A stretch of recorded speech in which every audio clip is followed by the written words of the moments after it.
Assalamu alaikum. Can anybody hear me? Let me know.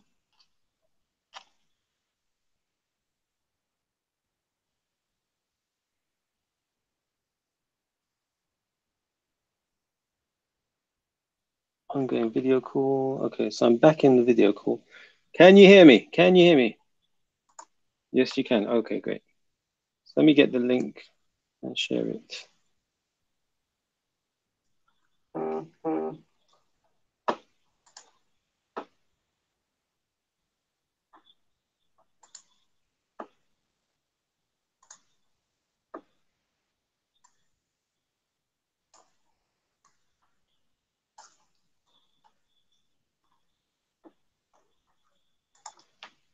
There we go.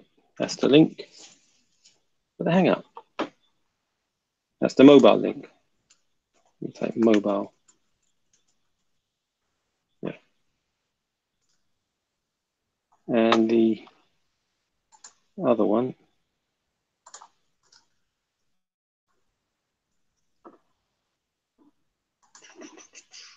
is the other link.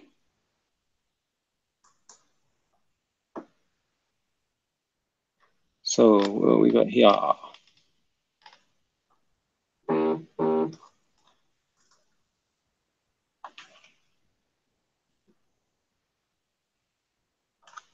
Okay.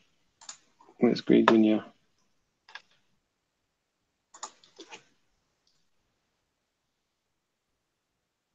It's there. And live events. Dude, I am the most hated person on your channel, bro. Why so? Dude, I am the most hated person on your channel, bro. You got an echo when you're talking. I'm not sure if your speaker's on or something. So. Yeah, I just turned it off. Hold on. Okay.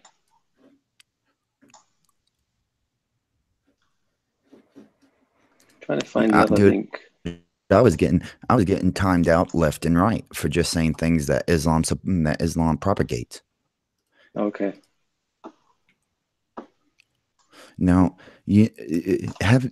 have you not noticed that everybody that Grey Dunya disagrees with is an Islamophobe? Isn't that very convenient that he can? But what is he towards those people? That's been my question constantly about. Y'all kind of like scoffed at me the other day for saying, if Muslims be Christianophobes or Jewishophobes, Hinduophobes, and you scoffed at me, but you allow Grey Dunya just to throw around Islamophobe constantly. Yeah. So do you understand where I'm coming from with that? No, say it again one more time. Sorry. So Grey Dunya is just throwing around the term Islamophobe at anybody who disagrees with him. Yeah. But yet, when I mention what are Muslims, Christianophobes, or Hinduophobes, or whatever, y'all scoff at me. But yet, there is no atheism doctrine, Hindu doctrine, or Christian doctrine about saying that you have to kill people who leave the religion. So who's the real phobia?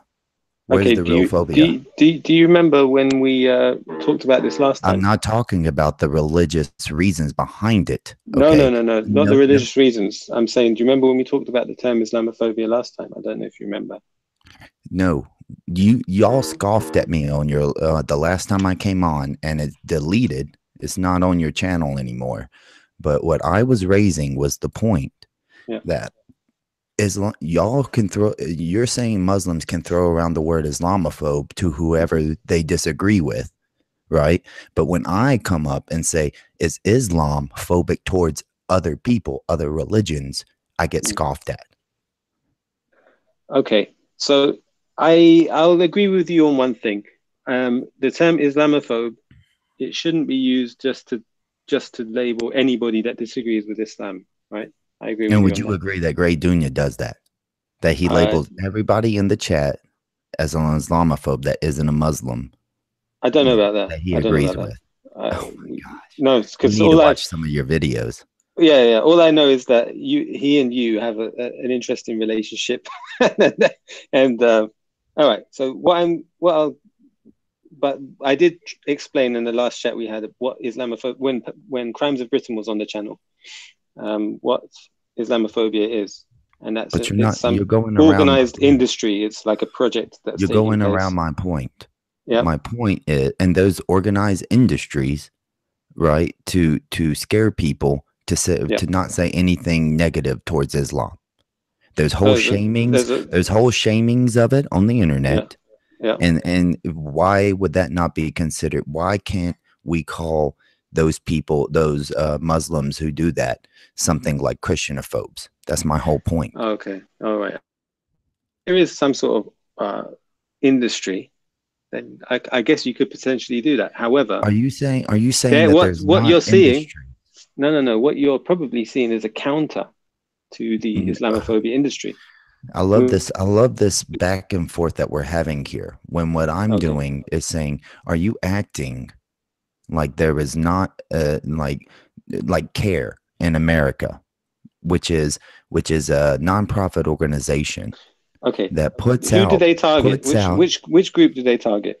They target anybody who speaks out against Islam. Okay, but are they targeting one group and trying to cause a phobia for that group? They're targeting all groups that are against Islam, that speak out against it. I don't know about CARE. What I understood CARE to be about is to prevent and protect Muslims from unjust discrimination. That's what I understood. That's what you understand. That's what I knew about CARE. They call it the Council of Arab and Islamic Relations. No. So we can look at the type of works that they've been involved in, but that's what I understood them to be. Not Arab, no. That's what they're called, though, isn't it? Council of Arabic and Islamic Relations. American. Oh, my bad. Let me look it up. Council CARE. Let's look. I'm sure it used to be called Arab. They must have changed it to American. But reactionary. It seems like you're sidestepping, or as we would say, you're square dancing, beating around the bush of what I'm talking about. Okay, what is it you're expecting me to say right now? No, I'm not. Well, actually, I do kind of expect you to say the same things that you have been saying. But what I'm getting at is it's always Islamophobia, but but Muslims can't be phobic towards other people, right? But yet you're so scared of people leaving your religion that you subscribe to the concept of a death penalty if it's an Islamic nation. So that's what I'm getting at. Oh, you're mixing things up again. It's not mixing up. You are. But is anything I said not true? No, you're mixing. So you're bringing so many different things in, right? And throwing them all at once. You got to address things in a sort of uniform fashion, not uniform fashion. So in a more systematic approach, right? So if we start off, let's talk about Islamophobia. What does that mean? Well, we explained that in our last chat. Do you know what the actual definition is? We're not talking about what you believe the definition is. What is the accepted definition that is propagated across the world? That's more important than... I don't want to use these few words. I'm talking about a conference that was held at... I'm trying to remember which... It may have been Purdue University. One of these universities. So just one conference gets the right to change the whole meaning of a word. Why so? Well, they're the ones who coined the word. They're the ones who actually brought it up. And it was a couple of Harvard professors there as well. You don't know that because the other day, you remember just the other day, you said you didn't even know how long the word Islamophobia had been around. So now you're trying to say that some people are giving... No, I never said that. No, you're mixing me up with somebody else. I never said that. Brother, reactionary. Why so religious? It's back again. Yeah, bro. Don't worry about it. We're just having the conversation. You haven't been able to block me yet, Grey Junior. Keep trying. Bro, I just didn't use my span on you. If I had that order, bro... Too bad this isn't your channel, even though I know you wish it was. So what's your agenda today going? Is it something different or again? Hold on, great doing it. Yeah, okay. YSO's come with a few points, right? One of them is Islamophobia, and we talked about this last time when Pat was on the channel. Gray, I think you were here as well. Yeah, I know. Pat finished him. I don't know why he's still. What Islamophobia is? It's an industry. It's organized. He finished me so much that the video was deleted. It has a. I was so finished that the video was deleted. Sorry, I had to delete the video for a particular reason. I couldn't leave it up, so it wasn't because of that though. Why, sir? Why did you just finish it then? Yo, Finish why what? did you delete that video then? Oh, there's I some told you reason I my had to wife delete came it. home, dude. I told you that. Look, this guy's is he that rude, bro? I'm not talking to you. I'm talking to Brother Reaction. Why are you answering? Oh, okay. It's Yo, just a yeah, mix-up, Brother don't worry. Reaction. Why did you delete Oh, is that Abu Mujahid? Yeah. Yeah, man. Kick this guy off. it? Big up. You see, look at this. He actually showed his face. Huh? Kick Can't him believe off it. now. Hold on. You see, I'm reaction talking to in him, bro. I'm talking to him. We're having a You showed conversation. his face. Abu Mujahid showed his face. Oh, skin. Oh, he's not like he's not Shahid, yeah. No, bro. All right. So you know Shahid Patan Roller. hold He on. goes he's black. I'm then going off get track out. here. So Islamophobia. We know what Islamophobia is. It's an industry. It's funded. It's got administrators. Not the It's like a definition. company. That's not It's the real definition. That's an implied definition. That's like when No. people say that Their racism. project spreads Islamophobia. That's why it's called the Islamophobia That's like industry. when people say racism is structural power, which it means it's never been that until people. We're not going. had Yeah, we start can jump changing into that in a minute. But terms. what I'm just talking about is what Islamophobia is. All right. So, and what they push is Islamophobia. They push an irrational fear towards Islam and Muslims. But that's not why the they use that word. definition of Islamophobia, is it? So, what is it then? The definition of Islamophobia is a hatred or a dislike of Islam and or its politics. Look it up. Okay, whose That definition is the definition. That it's not this when you say, oh, it's yeah, a but platform, that obviously is not Islamophobia. We know that. That no, definition you just read. that is the Whose actual definition is that? definition. That Whose is the definition is it? That's the global definition, bro. Look it up. Just type it into Google. Global definition. I told you there was a conference. There will be, if you use a real source that is not just a strictly Islamic propaganda machine, then you will see that it says exactly what I said, and that it's not an irrational fear, and it's not an industry. Yeah. The Wikipedia says Islamophobia is the fear, hatred of, or prejudice against the Islamic religion or Muslims generally. I could go to Wikipedia and write in whatever I want. Why are you using that as an official source of a word? You said go to Google. I looked up Google. That's the one that came up, the Wikipedia. And I said use an official source. Yeah, and I asked you, tell me which source. Oh my gosh, but do you not know what an official source means? I'm not trying to be rude, but it's like you're doing a step around on me. The Oxford Dictionary. Let's have a look. Nobody's doing sidestepping or whatever. Dislike or prejudice against Islam or Muslims, especially as a political force. There we go.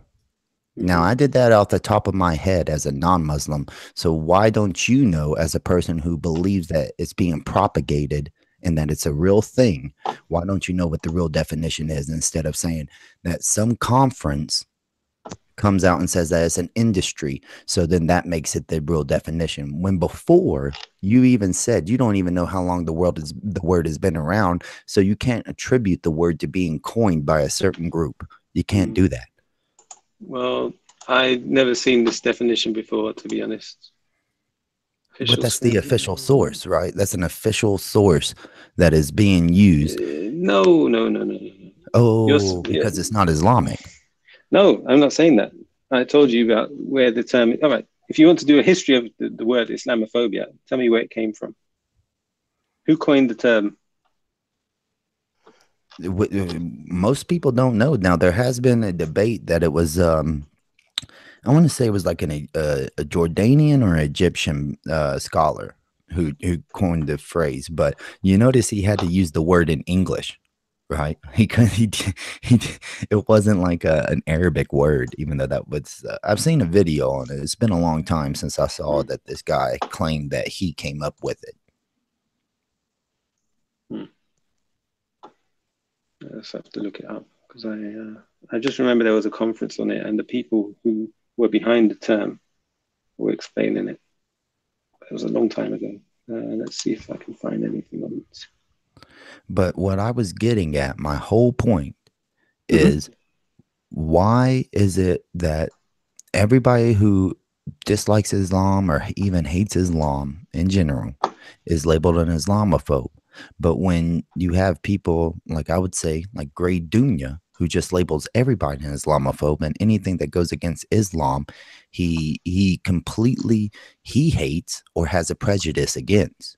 But he Blah can't blah be. blah. Okay, But he thank you. can. You can Look how be. I'm getting cut off, dude. I'm trying to make a point, and that's the thing, and academic screeching just made a good point. Yo, academic screech. No, hold on. Academic screeching make a good point where he said, "Don't attack the person, attack the topic, attack Let Great I Dunya remember what happened speak. to conversation." you last time when Pat demolished you. You remember what happened last time when Pat was I don't know what demolishing you. happened. The video is You deleted. started going on to different topics. Yeah, Dude, you never. unknown, stop. You're an ignorant person. You Unknown, this never is not listen your to. channel. Stop muting me. This is Who's not your muting you, channel, bruv? I'm dude. not muting anyone, bruv. He's What are I you trying to said talking about? speak, unknown is and you're muting just me. talking over him, mate. Like, have Yeah, some that's what he He's does. claiming. That's what he does No, Grey Dunya to other is claiming people. that it got destroyed. You're Show me the video of me insincere. getting destroyed, You're an bro. insincere people. Reaction deleted it. You get me? Because I was cussing Yep, you there out. we That's go. why I started cussing you out. Yeah, that's why he deleted it, because he doesn't like Dude, you foul cuss every language in his show. channel. He You doesn't like cuss foul every show. language in his channel, bruv. Shut your mouth, innit? Don't let me start. Let me start again, You man. cuss Hey, every hey, wait, show. guys, I have a conversation Okay. Give me 2 minutes. Don't interrupt me. Yeah. Remember yes. what happened last time when you were talking to Pat? Yeah, every single time, yeah, Pat was answering your question. Yeah, you question him and you question him with a question, and you flip from one question to another, and you never answer his questions. You get me? That's the sort of person you are. You're an That's your insincere, ignorant person. claim, dude. That's your claim. But there is no video proof of You, that, is there? Because yeah, it's been deleted. that's because he deleted it. And I That's would say because the he same thing deleted it. about y'all, that it was 3 people against 1. Every time I tried to speak, y'all would shut It me up. wasn't 3 people against 1. You Yes, it keep was. talking. It was You you, keep talking. reactionary. Even just now, people have witnessed. I was talking to reaction, then you start to talk. You get Yep, me? I That's bear so witness to that. exactly. You just paused and I interjected, dude. This is how a conversation No, works, Grey Dunya. no. You pause for the person that you speak to so they can react here, but you don't come in. Doesn't mean you come in. You understand? They need to reply. In UK, we have manners. Do you understand? Grey Dunya talking about manners. That's hilarious, dude. Uh, Reaction will So, take over, bro. But why so religious? Be sincere. That's what I'm saying. and I Be am being sincere. sincere. I'm asking why you get to call everybody Islamophobes You that don't you have to disagree answer with. me. You don't Okay, have to who just answer cut me. who off? Just think about it. Be Who just sincere. cut who off right there, dude? You No. hypocrite. Okay. You don't have to answer everything. Yeah? Just think about certain things. Be sincere. Think about you on that one. I'm going to go on mute, blood. I need to eat something. The whole thing resides on the question of how come Muslims get to declare everybody as Islamophobes Yeah, that big up yourself, disagrees Abu with Jaid. I see Islam, that beard, innit? that disagrees with Islam. But when somebody says that Like the beard, yeah. Muslims, Yeah, it looks like beard level 43, Muslims, fam. you see how I'm, who's talking over He's on who? beard level 43 still. Who's talking over who? Cool. Go on.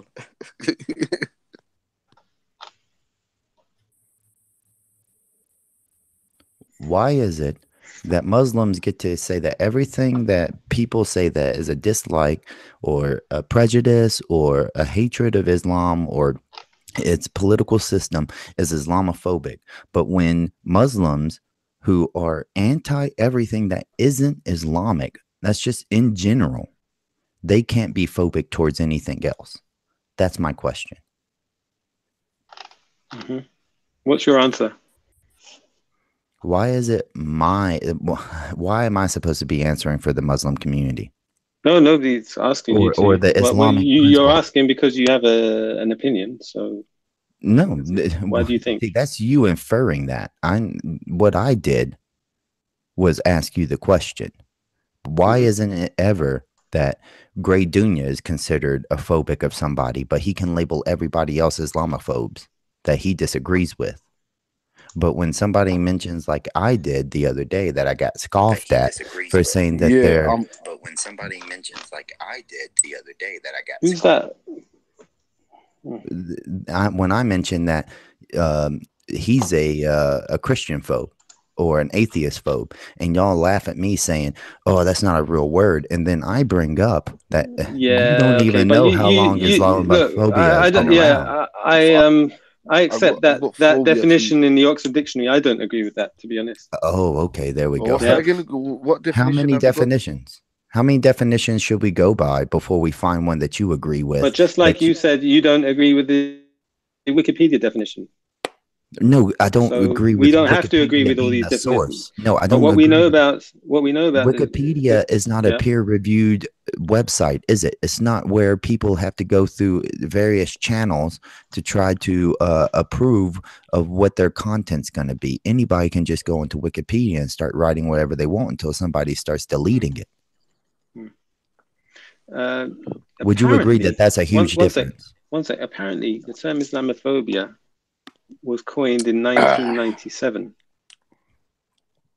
in a document produced by the Runnymede Trust, which is a charity or a think tank, shall we say? Think tank. Trying to find the actual article. It's called "A Challenge for Us All: Islamophobia." Yo, why so religious? Yes. So go and tell us, man. Did you vote for Trump? I told you the other day I didn't vote, dude. Why? And you called me a liar. Why? Why don't you vote? I didn't vote because I wasn't living in the state that I was eligible to vote in. I had to move. Okay, so you're fresh still. You called me a liar when I told you I didn't vote. I know, because you are insincere in it. But that's my opinion. How is this? Do you know what the... It's reactionary. What's next on the agenda, my friend? Bruv, how can you just mute him? Let him talk, Stop bruv. Have a muting me, dude. This is not your channel, dude. I saw you throwing up the... I saw you throwing up the one for the Islamic State there. Congratulations. What's your point? The what? What did he say? I don't know what he's talking about. Oh, really? You don't know that the one, throwing up the one, is for Islamic State? Wow. Islamic State. What? Are you talking about holding one finger up? Is that what you're talking about? Oh, yeah. I see what you mean. And you get poked with that finger, blood. Shut your mouth. Islamic State. And what about the black flag? Yo. He's probably trying to show off his penis, but nobody cares about seeing that, bro. Kick this guy out, man. Nobody cares about seeing that finger is what you do when you do something called a tashahhud, when you in prayer. Yes, man. Kick him out for that comment. Okay. Yeah. See what I mean with Dunya gets to cuss everybody out whenever. Yo, did you just see that? He just saw one finger. Dude, and he got you shooked. were not the. You don't understand? This That's Islamophobe. It's a phobia. They're so shocked if they see one finger. They got like he's already thinking, wow, that's the Islamic State, and that he's going to pay jizya. A lot of things went through his mind. Do you understand? Will you tell this unknown guy that he doesn't run your channel and he needs to stop muting me? He starts talking about. It's not. Is he still muting you? Yes, he is. Abu Mujahid, are you still muting him? All right, look here. I'm not going to do Please it now. Please don't mute him, bro. Please. Just talk. But look what he's talking about, man. He's saying nasty things, bro. Like what has he said? Wait. Sorry, guys. Sorry. What has he said that's nasty? He's talking about the term Islamophobia, right? And what we were going to do is look into his claims about the word Islamophobia. So far, he mentioned a definition which you can find in the Oxford Dictionary. Do you agree with the definition in the Oxford Dictionary of what Islamophobia is? We can use various ones if you want to. Not you. I mean Abu Mujahid. Mujahid. I put a finger up for Shahada and he started making sexual connotations. No, he didn't. He didn't. Yes, he did. No, he didn't. Yeah, he got shook. He said you're holding up the symbol that stands for Islamic State. That's what he said. Oh, you must have not heard it. And then I did say he's probably trying to show his penis. And so what? Because otherwise, why is he showing it down there? Why is he giving that angle, dude? So what? Yeah, it's got nothing to do with his penis. I don't know what he's saying. Man. Kick this guy out. But then he tries to look. Grey Dunya insults people constantly, cusses on this channel. I do. No, only you. only cuss you. Unknown, stop muting me, dude. This is not your channel. Reactionary, can you take some kind of stance against these panelists, dude? Didn't I just say that? Listen, But guys. he's still doing it. So eject him. If he's not following your rules, why don't you eject him? Give me a sec. Everyone, calm down. You Van Reactionary, Damme said, who do you kick love more, this me or American this guy? bastard out. All right, everyone, Hey, can you Dunya, just you be inbred. quiet? Are we get Oslam all right? Aslam, you batty boy. A baddie boy. There you go. This is. Catch you, great I'm going to tell you something. The Oslam Aslam. Go Why so? I think this is an interesting topic. Ass, blood. Shut your mouth. Hey, guys. Listen. Great, okay. Come on, bro. You can't talk to people like that. Oh, no, I'm reading a comment. No, seriously. You don't want anyone talking to you like that, so don't talk to people like that. That's not right. I'm reading the comments. Say that. Why so? I'm listening. Can you hear me? You're not on mute. No, I'm listening. Okay, everyone on the panel, no muting allowed, okay? Whoever mutes will get ejected. Okay, but can we also say no provocative, sexual, promiscuous statements as well, please? Okay, but here's the thing. Why wouldn't I think that if you're constantly showing your pants to me, dude? Oh, why so? Sorry, why so? Why did you have to take it there? Because he did it. He was doing it for like 2 minutes. Do you see? He's a donkey. This guy's weird. He's donkey number one. Why don't you just hold your finger up where it's not showing that angle is the whole point. I don't want to talk about this, but I said something that it was an opinion. This guy's a donkey, blood. You see, look, yeah, reactionary. donkey. I don't treat any of your panelists the way they treat me. Why are you talking about Batman stuff, blood? I'm getting so many messages from people, and oh my gosh, what are they talking about? Even people that don't agree. There was a guy on your chats who doesn't like me, and he even agrees that y'all don't treat me equally, dude. Wow, prove it. Go on, show us the evidence. Show us the evidence. that Rang Couture, number one. To be fair to Why So Religious, he is being treated unfairly here. Who said that? If you go up further, he was dissing me earlier, talking. All I see is people calling you donkey. Look. Okay, look. Why so? Said he said we ought to have a one-on-one session, you and I, where we don't have these interruptions. Yeah, then kick off your panelists. Okay, you have one-on-one interaction. No, it's just that right now I'm not in the right frame of mind to have this discussion. So yeah. That's, look who we got. Look who we got. We got. Is that Rob? Speakers Corner UK. Was that Omar? I just joined the stream. Perhaps I can join. Why So Religious in the Hangout? Yeah. I don't plan to stay on for much longer, but yeah, I'll put the link here. No, it's not the link.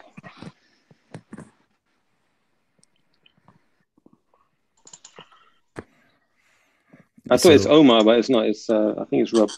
One thing I think is unique. Who's Rob? Rob is I've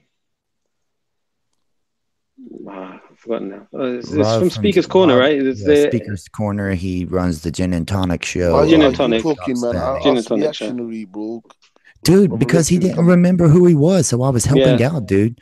You need to get off your high horse. My brain is fried right now. I've had a long day. Okay, go on. Just go on. Say reactionary. Go on.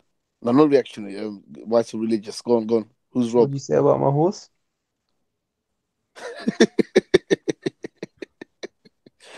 Yo, know that my horse is my family. Yeah. Yo. What horse? What happened about horse? What's going on now? Why So Religious talking about animals now? He's a donkey. Did you mute? Did anybody mute? Why so? Look, I'm getting called donkey and just wait. Calm down. Hey, nobody is attacking my points. They're only attacking me personally, dude. Stop. That's the difference. Stop, everyone. Hey, why is everyone behaving childish? Why so? Yes. Sorry, Abu Mujahid, did you mute him? No, man. No, not that time. No, right. I was just Who's listening. A? We got somebody in the chat. Who's A? Yo, Mr. A, say something B, bro. You can't hear him. He's talking, A, identify yourself. We can't hear him. He's talking. Is he talking? Yeah, it's like just a bit you can hear. It's a strange picture. What is the Do you think picture? he's MI5? Doesn't matter who he is, really, to be honest. Is he somebody standing in a mosque? Is that the picture? Yeah, I so don't he's think a that's a brother. mosque. Assalamu alaikum, brother. Go on. He's talking, but I think he's phone and that He's something. muted. Hey, we cannot hear you. Don't know if Yeah. there's a problem with your microphone or what.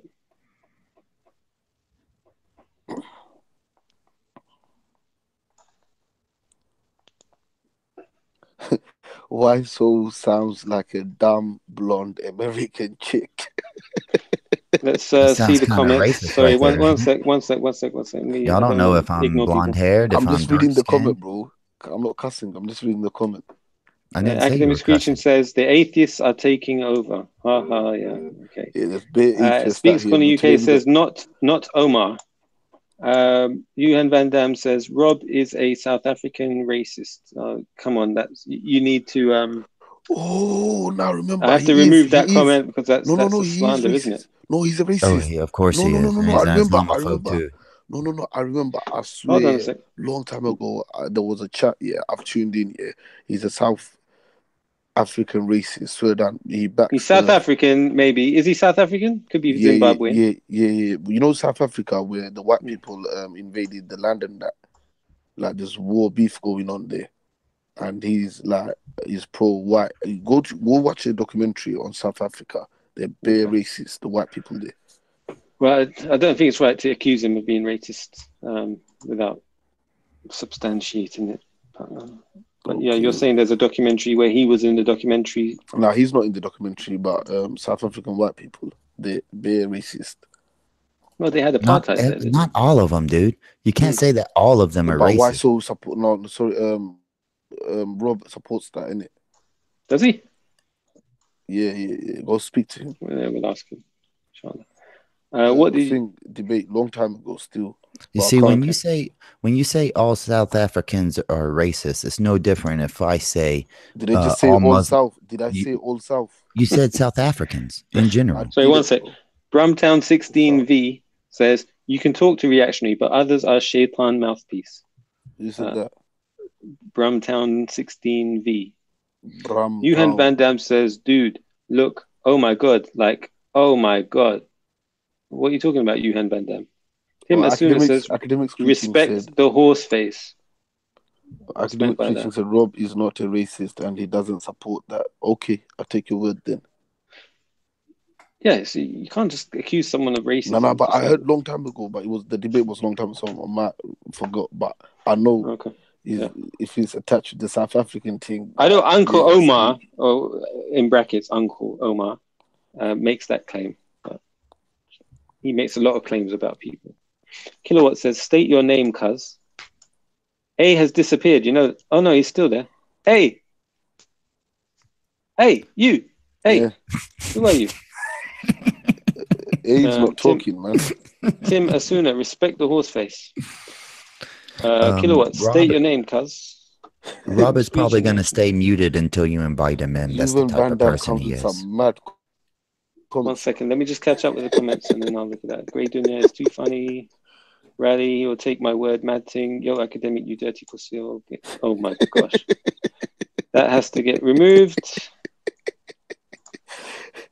This guy is mad, bro. Okay, all right, so back to the chat. So who's in the chat? We got A and we've got Rob. Rob, how you doing? Welcome. Nice to have you on board. Is that Rob? Hey, evening, guys. How you doing? You're right. Evening, guys. He sounds like Avi. Yeah, I'm good. How are you keeping? Yeah, it's good to see you. Thought I'd come and join YS. I didn't hear most of the stream, so I thought I'd pop on. It just popped up in my list there. Because I've been wanting to chat to you actually, to have you come on the Gin and Tonic, because we're going through the Quran, and we had a Muslim on last week, and I want to get the perspective of a Muslim when we read the Quran. What do Muslims think as we go through the verses, literally verse by verse? We had an interesting fellow. I think he's from Belgium or Holland or somewhere around there. Mo Adam, I think is his name, that comes up on Hangouts. Yeah, he's quite an articulate guy, and he gave his views. Obviously, we had a difference of opinion, but it's he's somebody that you can have that conversation with. So, but I was looking for No, yourself bro, to come reaction. on. If you go to gin and tonic show, yeah, you come out drunk, bro. They will chat bare things, nonsense. They actually going through the Quran. What do you mean? When you say you're going through the Quran, what do you mean, Rob? So You I'm reading Yeah. the verses, and then we are talking about it. What does the verse mean? From myself, who's reading the Quran only for the second time, and then people like Why So and Stop Spamming, and this Muslim fellow we had on, giving their perspectives. What do they understand by it? What else is involved there, etc. And so that's what we're And we looking for also, other people like yourself to come on and go, hey, but this is what I think it means, or this is what it meant then, or a different perspective. Let's put it that way. and we That bring up sounds the interesting. Yeah. tafsirs, and we bring So up why the don't hadith, why don't everything that's you connected. come up with the verse now? Which one sec? Real Which Muslim will tell you what it means. which chapter are you starting with? We're on Surah Baqarah at the moment. Surah 2, probably about a third of the way through. Nice. Wow. Something like that. And you've done Al-Fatiha already? No. Rob is mistaken. We're only on Just go through verse. We're Al-Fatiha, on ayah. Al-Fatiha with us. We're now, on innit? ayah like 20, so we're not a third of the way. Sorry, But yeah. Sorry, I'm thinking it's about 100. And Okay. how many verses in there? I can't remember off the top of my head. So over 280, I think. Is yeah, it it's like 280? 285 Okay, or Surah something. Illuminati. So there's a lot 283 or more. 2. Sure. Okay, so we're about 10th, whatever, 20th. That's the whatever longest surah of the Quran. Yeah. Yeah, So yeah. you Yeah. started with Fatiha and you moved to Baqarah. Is that right? Yeah, Yes. exactly. So Oh, excellent. looking for people like yourself who are, articulate. You can bring a position. You try not to And make fallacies, which some other guys do, and that's painful. So that's why I was looking for somebody like you. I don't want people to come on there and then people go, Rob, you guys are just taking, the Muslims that don't know anything. And I don't expect everybody to be a walking encyclopedia. What I am interested in is, somebody else's opinion that they can just articulate in a reasonable way. Yeah, no, sounds good. No, And the point is not to make from people that. look foolish, which other, No, of course, maybe yeah. other people do that. If we've got a different opinion, that's fine. And hopefully there's a way to find out whether one of us is. Then why don't you go to the mosque? Why don't you go to the mosque? Then you'll find out more. You learn more. Well, because online you don't have to go to the mosque. You can just sit in your computer. Well, and, aren't there enough? Yeah, but if you go to the mosque, yeah? it's better, innit? Why? Why is the mosque better? Just go there, sit down, meet people, and talk to them. Do you understand? What makes the people in the mosque better than people that are online? Because you dealing with the real people there. Well, aren't there smart people online that can talk about Islam? Online, there could be anyone chatting nonsense. Well, somebody like Reactionary, do you think he chats nonsense? That's why I invited him, because I don't think he chats nonsense. I'm trying to find people who I think don't chat nonsense. Well, I don't know Reactionary that well, innit? But he seems like an intelligent person still. Correct. That's why I was wanting to invite him, or yourself. Or but I But could say, also- if you're going through such a big thing, like going through Quran and that, it's better if you go to the mosque. It's all right, man. But yeah, but you understand? at least when it's online, you are able to instantly check people's sources yourself, or you can ask them to present it so that it's out there for the whole world to see, not just a couple of people gathered inside of a building who are saying things who are allegedly who are allegedly just doing it through their brain, just trying to remember things. At least you can fact check their sources. But how's that working? So that would be a step up, right? Working for you? You're always coming up with arguments and you get debunked and then you go again. So best thing, go to the mosque. Grey Dunya, here we go again, dude. You're not debunking. You have not debunked anything I've ever said. You have not personally. All you've done is slandered me.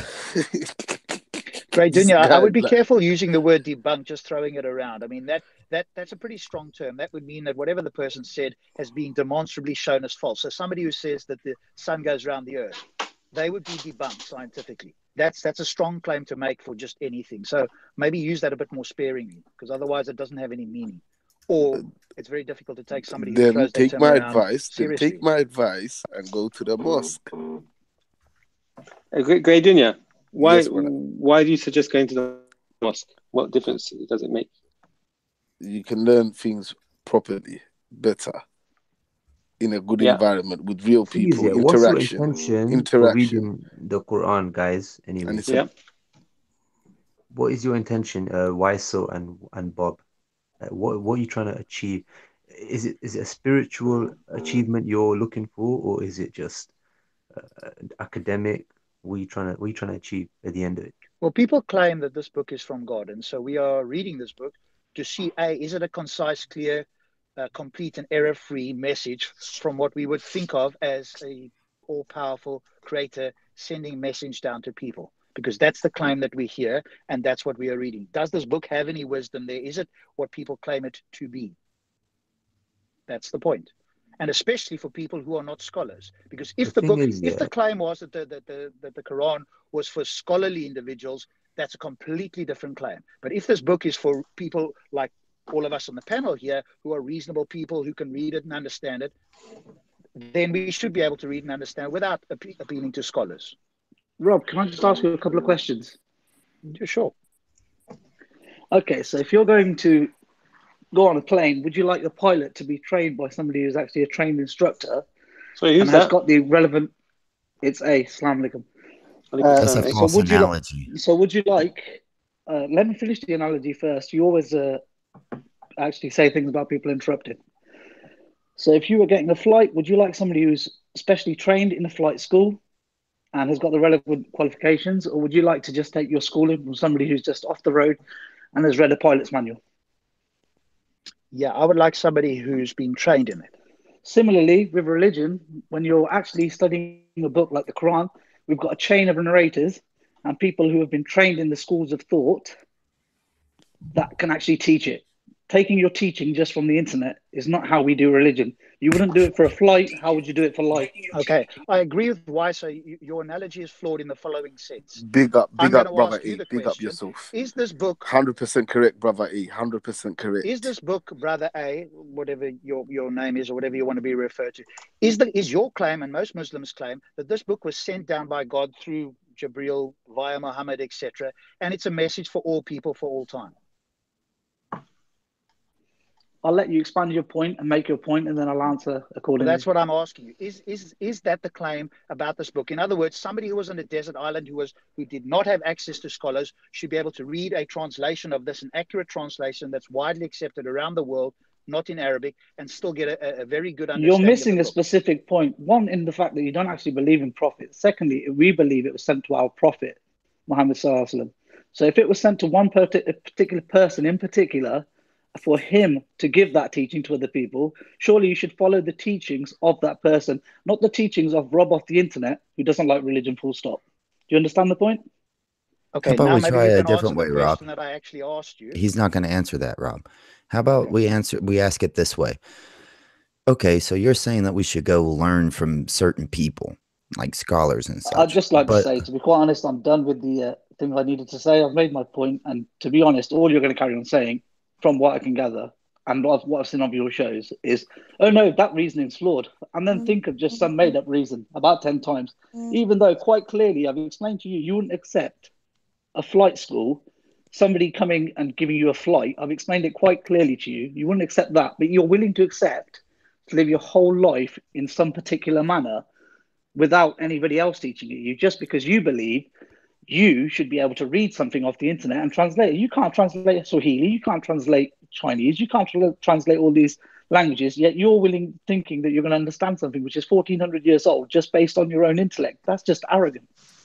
That's okay, let's go with what Allah in the Quran actually says about this, right? One, Allah never says in the Quran that you must know Arabic. If you can point to that verse, give it to me, because I've never read it. I'm on my 4th time of reading the Quran of different translations. Another point, it is Allah who bestows knowledge and guides whom he chooses. So when you're telling me, and only Allah knows what's in people's hearts. So when you're telling me to go to a scholar, and I brought this up to Reactionary before, you don't know if that scholar is being guided correctly or misguided. Just like you don't know if you're going to make it into the paradises or not, because you don't know if Allah is guiding you or misguiding you. You have to take it on a faith aspect. So if I go to a scholar and he disagrees with you, but there are other scholars that agree with you and disagree with him, there we go. We're at this part where it comes to only Allah bestows knowledge, and only he knows who he's bestowed that knowledge on too. So when you're saying go to this scholar, go learn from this person or that person until we find what you're really saying is until we find somebody who agrees with your premise of Islam. Okay, because when they disagree with your premise of Islam, then you're willing to just discard them and then name all of the scholars that you think we should go to. And it still comes back to this one fundamental point. Only Allah knows and guides whom he chooses. So you don't know if the people that you are following are the ones who are being guided correctly or not. And that's the reason there's different schools of Hanafi, of Salafi, Wahhabi, of Shias and their own sects, 12ers, 5ers. That's because none of them really know if they're being guided truly, but they believe they are. So your central premise and your central point there was that Allah subhanahu wa ta'ala guides whom he wills. You won't find a Muslim who disagrees with that. And similarly, I could say, clearly, you're not being guided. That's not the problem here. You're just saying we're not taking knowledge, anything that we don't disagree with. So anything that is against our atheistic beliefs, we will accept that. We won't accept anything that's of Islamic belief or anything that brings us closer to the truth that you lot believe in. So I could fire the same thing back at you. Like I said, I'm done. Your points are always I don't the have same. a doctrine. I don't have a doctrine that I follow, though. Atheism doesn't have a doctrine but the point that is alleged where what I'm knowledge trying is to say passed is down what I'm from a trying to say defined. What I'm trying to say is any doctrine that we give you which supports our doctrine, you're going to argue that's not the doctrine I want to follow. Similarly, just like you're saying we have confirmation bias, the same point can be made about you. Do you understand that basic point? But I'm not saying confirmation bias necessarily. But it is confirmation bias. That's exactly what you've addressed. No, what I'm honestly, talking, it's I okay, did address. I talking, did address that a little bit, but my overall point was you don't know if your scholars are being guided or misguided because only Allah knows. Okay, so when you start saying that your scholar is guided correctly, you're actually associating yourself with the knowledge that only Allah knows. Did you want to come in, Rob? Yeah, I was more going towards A there because he didn't answer the question about the Quran being for all people for all time. And if that is the claim, then I should be able to read the Quran and understand it well enough to get a clear understanding of Islam and the tenets and the claims that are being made in the book. Do you agree with that or do you disagree with that?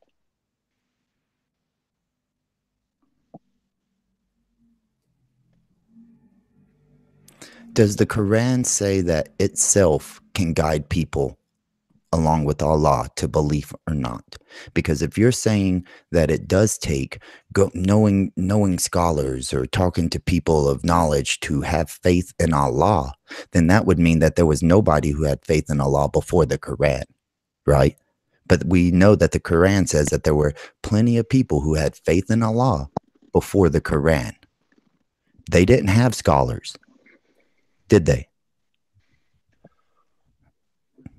I mean, obviously, maybe somebody else wants to come in. I think A made a analogy and then it's and not wanting to consider continuing the conversation. That's okay. A, are you still there? I think A may have dropped out. I can't see. Yeah. Reactionary. I am still here, but I'd rather not. To be quite honest, it's the same laborious arguments that they make every day. No matter what proofs you bring to them, no matter what it is, they're just silly arguments. For example, take his last argument. He just said everybody says Allah is the only one who guides, and obviously in the Quran it says there's people who guide before. No Muslims ever said that there was no believers before. We just say that they weren't the believers like we have believers today. We always say from throughout time there's been a believer. That's not what I said. Okay, well, that's how I interpreted it. I'll be honest, either it's your American accent or you're just not getting through to me, quite honestly. And that's why I'd rather not keep repeating myself. Rob, we've seen this argument from him like 1,000 times at Speaker's Corner. It's the same. But you haven't addressed it, have you? In my opinion, I've addressed it, to be quite honest. No, you used an analogy of somebody who's holding people's lives in their hand as they are flying at thousands of miles an hour. See, right? you've just gone back to something I said 20 minutes ago because you haven't addressed that. You said that you addressed it. Because you haven't addressed it, you're going back to it. As clearly was asked to Rob, I asked him, would you be willing to accept somebody Everybody heard it. Would you be willing to accept to go on a flight with somebody who's just a roadman? He said no. So I explained to him, similarly, we don't take our faith from somebody who's just come on it on the internet. Brother, I think it was what Grey about Junior or not on whatever, the internet? was saying What to you, about like, go to the mosque to learn your deen. And the answer to that was, we should be able to learn it from just off the internet. Well, no, that wasn't his answer. He said the Quran. I'll tell you He what, go said and the learn how to fly a Quran, dude. plane, Stop or misquoting him or because go you're learn, trying to red go hair learn him. Let me do how it. to Why so? go You're go trying learn to how why to ride a. This is what I mean. You're just gonna, two of you just gonna interrupt like no, your gin and tonic show. you're red This is what herring happens him. on Reactionary. This is why I'd advise you not to go on the gin and tonic show. What Rob is actually saying is he wants somebody who's just wants to parrot his actual narrative. On the gin and tonic show, they're notorious for just blocking off anybody who's got a contrary opinion to their atheistic approach. Rob's been debunked on the park numerous numbers of times. That honestly, these people genuinely, if they come up with And he something just like new, it'd be understandable. But they don't. They just think if we shout twice or say the point 3 times, even though it's been explained 3 times, that way it sounds like we know what we're talking about. Clearly, they haven't even answered that Why just said don't misquote him.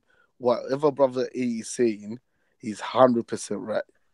Go to the mosque, find that. That's what I mean. Can anybody just read the Quran? Can anybody just read the Quran and become Muslim? Can anybody just read the Quran and become Muslim, or do they have to go to the mosque to understand it? They can. Okay, Allah guides just to try and explain it to you. Anybody can read the Quran. Nobody's saying you can't read the Quran. Nobody's saying that you can be guided without a teacher. You could be guided without a teacher. Yeah. We don't know how Allah guides. Do you know what's that woman name called, man, who heard the azan and became Muslim? Exactly. There's loads of examples. But what we're saying to you is if you really want a true understanding of Islam, go to the people who teach it, study it, and those kind of people. Don't come to people like myself. I'm just a layman Muslim. Don't come up to us lot. If you want to learn it properly, go to the proper scholars.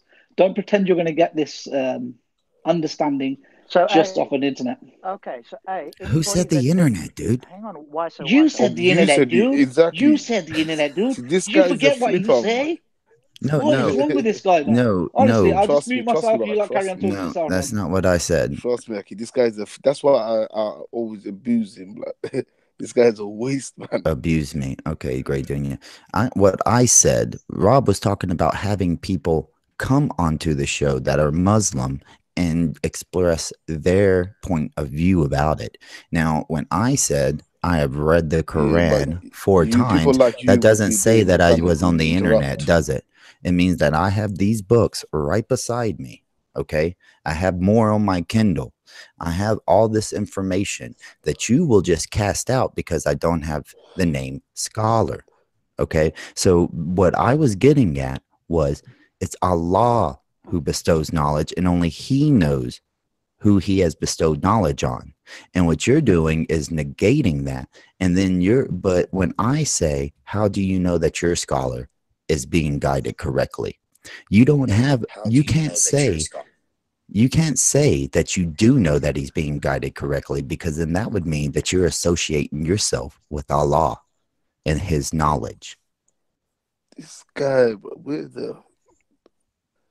these guys, man, trust me. Attack the point, Grey Junior. Don't attack me personally. Attack the point that I made. Bro, did he even go to school, blood? How does a brain work? Grey Junior, to be honest, I think we're better off changing the subject. It's up to Reactionary. It's his show. Yeah, personally, trust me. I'd ask Rob about his race realism and how much he believes in that.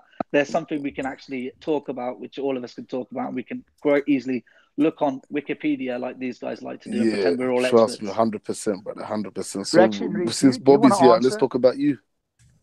Reactionary, obviously we came on because you guys are Muslims and you normally defend Islam. I mean, do you want to answer any of the points that have been raised here? Because I think A makes bold statements, doesn't give any reasons why, and assumes that we're all just going to accept it, or that the viewers who are not being critically thinking are just going to accept whatever he says because he says it with some level of certainty. I mean, that's not really a way to have a rational argument. So maybe Reactionary, you can come in. Was it Brother Sabul who said the point that I asked hasn't been answered? I'm pretty sure it's Brother Sabul who said things with conviction to you about your evolution claims, and clearly, he's been shown to be false. Quite clearly, listen, I've seen your refutation videos. Your refutation videos, well, honestly, they were ridiculous. Your refutation videos weren't a refutation at all, Rob. I mean, it's only in your small mind that you believe No worries. they were. You Brother keep Sabul believing honestly killed you off the park quite You clearly. keep believing that. Yeah, Anybody let's can talk see, about I will believe apartheid. it. Come, let's talk about apartheid and that. You keep believing that if you want to. Again, you sound to me like one of these. I have to say it. Unfortunately, one of those Muslims that will believe whatever Sabur says. You won't go check anything yourself. Anybody can make claims in the park, and when Phil took care of it when he came and had his debate, people still said Sabur wiped the floor with Phil. After this, I'm going like, okay, Sabur's worshippers are like Muhammad worshippers. They don't seem to have any critical thinking. All you have to do is look these things up in a book. Clearly, you haven't done that. So whatever Sabur says, you are just blindly going to follow. So I know where you stand. So don't bring that Yeah, up because it I'll just makes you blindly look rather follow the foolish. whole Quran. Reactionary, do you want to say something here? Because How we're about not that? getting anywhere with the other guys here. And I think you are a reasonably articulate person. So do you want to respond to anything? I mean, Okay, Rob. I'll say one little thing, I guess. I see that you guys are studying the Quran on your channel, and to me that's a good thing. Now, you were asked as to the reason why you're doing so. What's your intentions behind it? And to me, it doesn't really matter are behind doing that, because you could be reading, I don't know, much worse things than the Quran. So to read the Quran, who knows? There's always a potential that one's heart can be opened by Allah, and you could be guided. That's the way I look at it. So that's a positive thing. The fact that you're inviting a Muslim to come on and actually perhaps show you the right way it should be interpreted, that's also another good thing as well. And a good point was made by Grey Dunya about going to the mosque. Although he said go into the mosque to study it, I understood his point to mean go to the scholars of Islam who've studied it, like to high levels academically, who can point you into the right ways to study the Quran. So that makes sense as well. Yeah, that's what I meant. That's what I meant. Yeah. Go to the scholars and. Can I ask you something, Reactionary? Because it seems like the bar is low. Let me ask it to you this way: in order to become a Muslim, do you need to go to the scholars and study Islam? No. Okay, so if you can become a Muslim without studying it, surely you can read the Quran as well. Because you've got to have the same bar. You've got to be consistent. Because if people can convert without going to scholars, without understanding Arabic, then the same standard can be used to look at the Quran with a critical eye. So you've got to have the same standard. If you said to me, hey, everybody that becomes a Muslim has to have a level of study, then we're talking a completely different thing. Then I accept that we need to go to the scholars and I'll be down at the mosque. But I mean, there was a slave girl, I believe, at the time of the Prophet ﷺ, and she was asked by the Messenger of Allah, where is Allah? And she pointed to the sky. And that was enough to indicate her as being a believer. And so she was declared to be a Muslim and she was freed. So, but different people have different levels of knowledge that they're going to be expected to be able to interact with. So yourselves, for example, you're all quite learned in the way you've studied Islam and other things throughout your lives. So your threshold might be quite a lot higher in terms of what you need to be convinced or how to interpret the Quran. Yeah, well, so I mean, the thing is, this book came from God, the type of person you might need to interact with needs to be quite academically grounded. But don't you think that the book that came from God can withstand any standard? As long as we're not saying there's nothing that will ever convince us. So in fact, the lady that points to the sky and becomes a Muslim, would you agree that that's a terrible standard? That's like one of the worst standards you could possibly have, to give somebody and say, hey, they're Muslim because they pointed to the sky. No, of course not. You agree that that's terrible? No. It's all right. So this is what I'm trying to say, that you might intellectualize things to a great extent based on language and science and all these other factors, and produce a PhD research document or paper to explain something that can be explained with just a single pointing of the finger. But they both mean the same thing. They both have the same level of understanding. So what I'm saying is to convince you or to make you understand something wouldn't require the same effort of a young girl who just lives in the farm, has never gone to school, but she understands the same level of understanding that you would have, but just based on pondering and thinking throughout life. So I wouldn't call it it's just different people, different times. I'm not the smartest guy in the world. I mean, I think Wiso and other people, and and there's many others, and plenty of Muslims as well that are way smarter than me. But to point to a girl and go, okay, she's got whatever you mean by the same level, I think that's clearly not accurate. If she can point to the sky and become a Muslim without reading the Quran or understanding it or critiquing what it actually says to see whether it in fact matches reality, which is what we are trying to do. And some people claim that's what the Quran supposedly says, to ponder and think about it. I've got a view on that. We'll come to it when that verse comes up. But that level is a higher level. And if you're going to say, well, the lady that pointed to the sky has got the same level, whatever you mean by that, I don't know how you can make that statement. Maybe you can clarify what you mean by the same level. She's certainly not critical. Why didn't she have to announce the Shahada? You can go, like, what I'm trying to say is that... Why didn't she have to announce the Shahada? Okay. If you look at mankind throughout the earth, from 1400 years ago till now, how many people have had access to the same level of education that you have had access to? Very small percentage. In fact, I'm not that well schooled anyway, but very small percentage historically. Yeah. All right. So even in today's day and age, we still have a minority of the world's population who has access to even clean water, let alone education. So if we look on a global scale, the average population of the earth, what they're capable of understanding compared to what you would be. So when I'm talking about a threshold of knowledge and what you're required to accept, or what you would require to accept for yourself, it's going to be different to what the average population throughout history until now is. So for a girl who lived in the desert, who raised sheep, she understood what the oneness of God meant in her according to her level of knowledge. That doesn't mean that what her level of knowledge is less or more than what you have. It just means that you're able to academically break things down into identifiable terms, which have been based on knowledge. It's just giving labels to things. Things that people already know. It's just labeling things. That's all knowledge is really, ultimately. Why didn't she have to announce the Shahada? If that's a mandatory act, right? We can find the hadith and we can explain it. But yeah, she was already a believer. But the point was, actually, we can look that up. I don't know the answer to that specifically off head. I think the reactionary as well. Critical thinking was around from Aristotle and before even, agreed. So one doesn't need to have like a high level of education, although that can help you. If you think critically and you look at something, you go, does this match the world? I can go and ask people. Sure, that's also a good way of doing it. But I think a level of critical thinking is very important. And that can, in some cases, override an education, because we see people who are highly educated these days who lack critical thinking. And you look at things like Jordan Peterson. I mean, if you very, very smart man, I think we'd all agree that he's got a degree, he's very smart. Then you listen to him talk about his God beliefs and he sounds like Deepak Chopra. You can't pin him down on anything. And I'm like, holy crap, this guy's good in psychology, and you try and pin him down on his God beliefs and it sounds like you're speaking to a Christian Deepak Chopra.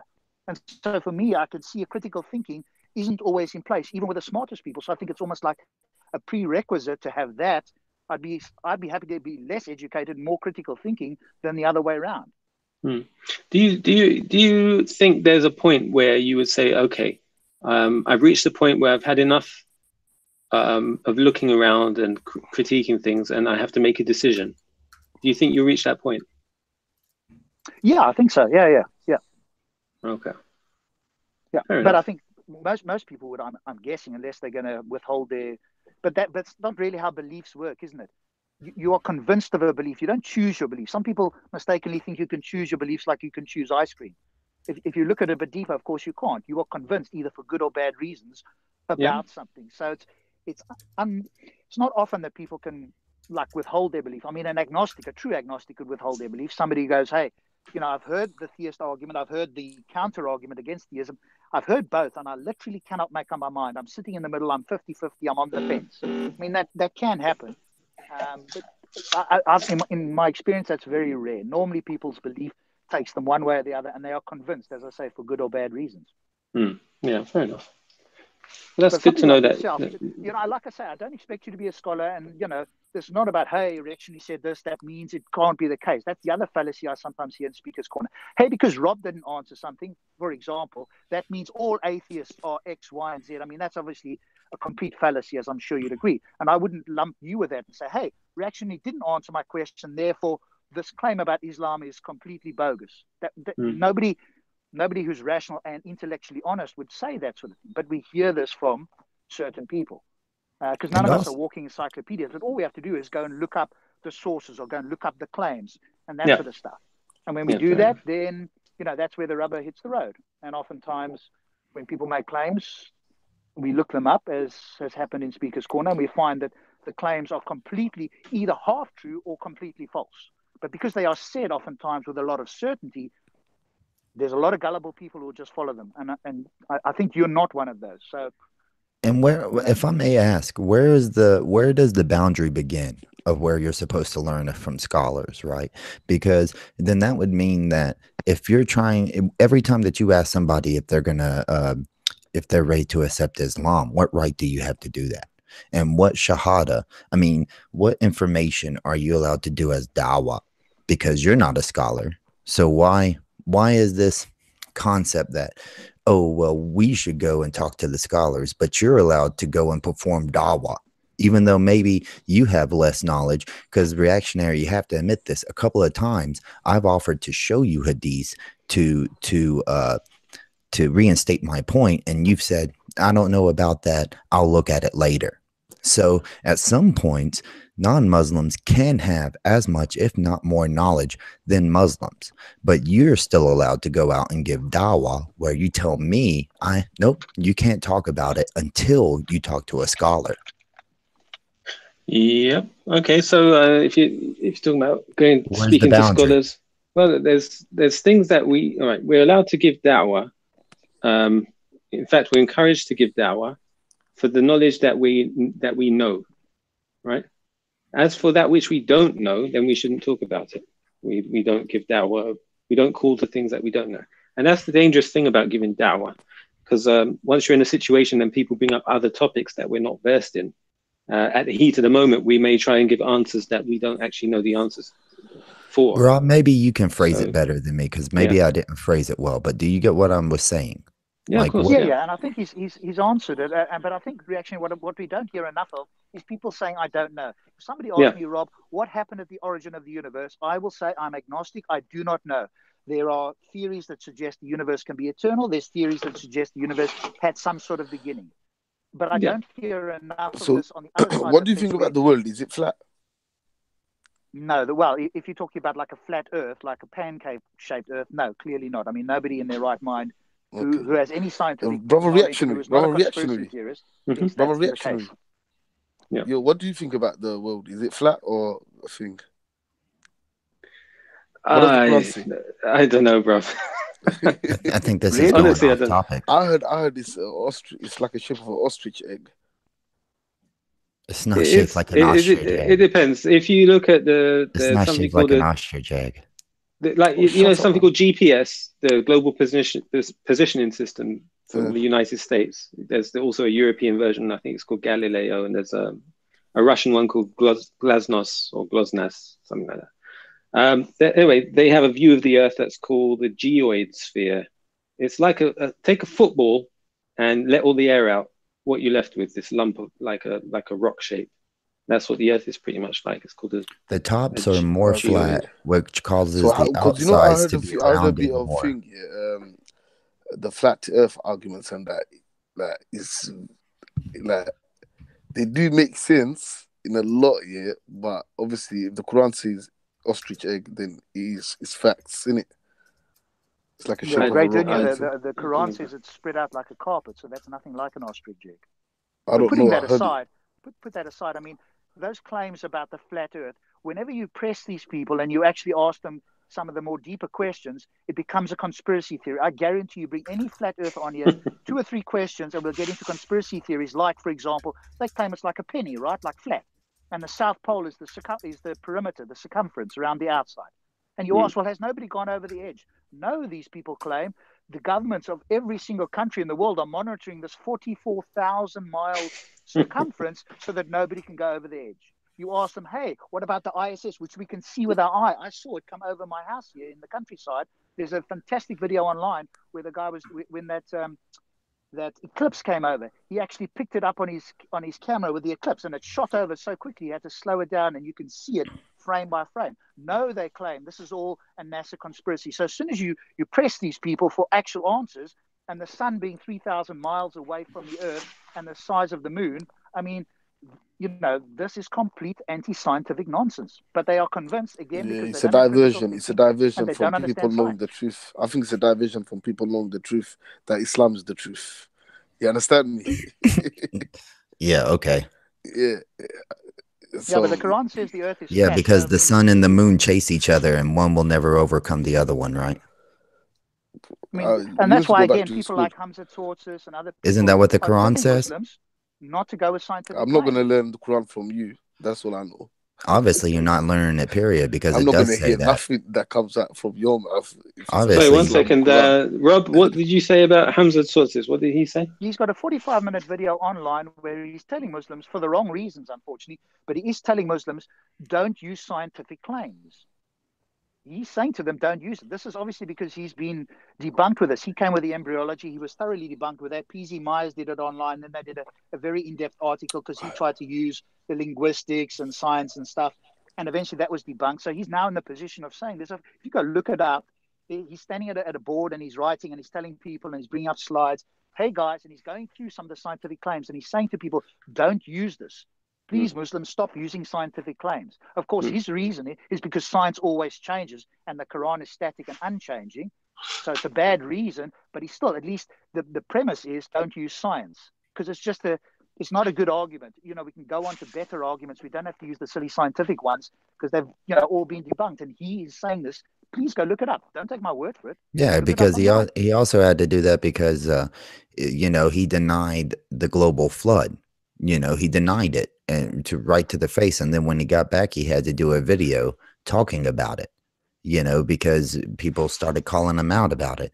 And that's when he came out with the concept, never use science. And one of the reasons was, of course, like he said, the Quran is eternal and science is changing. But another reason was because if you have the knowledge that Allah has bestowed on you, you don't have to worry about what other people say and what's proven or what's not proven. If you believe that Allah has knowledge of everything and he's giving you all of the knowledge, you can deny anything and everything that you want to, and it doesn't matter. Okay, fair enough. So, that sounds like an interesting thing that you're going for the Quran. The only thing I'd say, however, regarding it is if you're looking at it from a perspective of, I guess, the proofs about God existing and the revelation being from Allah and so forth, then the most relevant surahs you should be looking at are the Meccan period, because the revelation is really categorized as two parts: those surahs which were revealed in Mecca and those which were revealed in Medina. So those which were revealed in Medina were more to do with the legislation about Islamic law and so forth. So you'll see rulings about salah, wudu, salah, marriage, transactions, and so on. Whereas the Meccan period surahs are about creed and belief. So you may want to focus on the Meccan period surahs first. The one thing that doesn't come up reactionary, and again, one would expect this. One question to Rob. Philosopher. So let Rob finish his point. Please. Cool. And then go on. So the one thing you mentioned something that is interesting. How do we determine that? Now, somebody, or at least more than one person, has, according to them, and with whatever their historical research back in the 1920s, I believe, put the Quran or written it in chronological order, because if you read the surahs, you don't necessarily know when they were. Now, you would be able to tell because you've had background knowledge, but just reading the Quran on its own won't tell you that. So you have to now go and look for other sources to be able to tell you that, because you're right.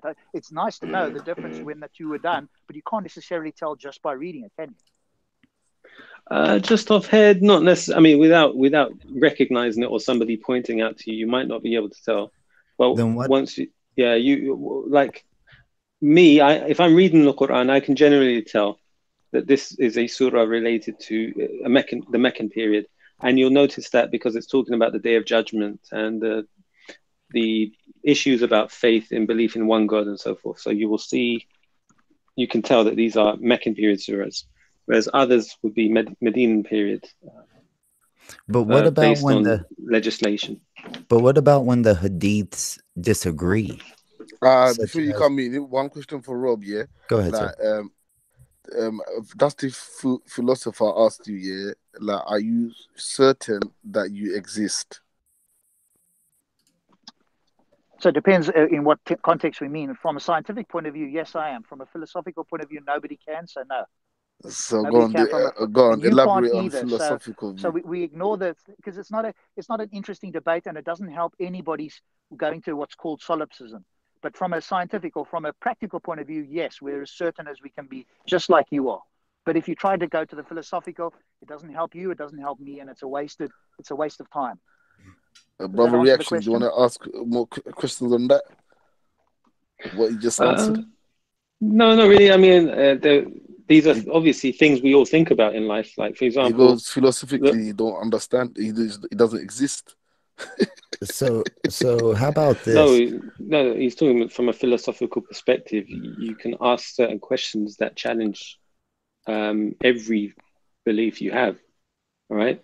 And it might. So, for example, if you ever watch the series called Star Trek: The Next Generation, they actually explore some of these ideas. Well, yeah, maybe before your time, but they used to explore some of these ideas and actually. All right, I don't want to go off topic, but these are philosophical arguments. And sorry, because I wanted to mention this to you the other day, actually. So what about you actually kind of walked into it with the chronological concept of the Quran that you're talking about. What about when hadiths contradict which came first? Like right here, if you allow me to screen share. Let's not right now, if you don't mind. No. I'm about to go to bed, mate. Well, just real quick, so then you can do your research. No. Let's not do it now. Go to the mosque and go and see a hadith scholar. So right here is one where it says good, Waiso. Honestly, I didn't want to get into it right now. Keep that for another time, I think, because you're going to go deep here. And you never want to see my proof, though, bro. You never want to see it. That's not true, Waiso. That's not true. When we have our one-on-one reactionary, how many times have you told me not to show my proofs to you? At least 4 times that I can think of, dude. Well, but okay. Next time we will we'll go through each of the hadiths or the sources that I am always willing to show you. And that you're just like, no, I understand if you're tired and stuff, but it's always when I have something I can present, it's never a good time. It just feels it wasn't our this isn't a topic I really wanted to deep dive into for this evening. So I'm not mentally prepared for it, so happy to another time, but not right now. Okay. Sorry. Hope it don't take it the wrong way. Well, actually, the invitation is open. You seem like a reasonable guy. You're articulate. You can express yourself. Sure, we can disagree and all that sort of stuff, but it seems to me, and I don't know you that well, but just a little bit that I've listened to of you, you seem to be an honest guy. And if you don't know, you'll say you don't know, etc. And I think that's a basis to have a discussion. We could disagree somewhere along the line. Hopefully there's a way to find out whether one of us is correct. And if that is the case, then you would expect the other person to, concede if there is, some sort of really good reasons for it. And that's why I would invite somebody like yourself on as opposed to some other people that are online. We've invited other people. I was once in Speaker's Corner. And again, you've probably heard of this guy called Christian Prince. I didn't hear about him much until more recently. And then I went to Speaker's Corner and I asked some of the regulars, Mohammed Hijab, Adnan, Mansur, Ali Dawa, Shamsi, I think it was. I asked all these guys, let's set this up. I'll moderate it because I know on his show he talks over people and stuff. Let me get a couple of you guys on and I'll moderate it. I'll be as fair as I possibly can and I'll stop him from interrupting. And nobody wanted to speak to this guy. Now, it seems to me, and I'm not an expert, that he has a fair amount of knowledge. I don't always appreciate the approach he uses.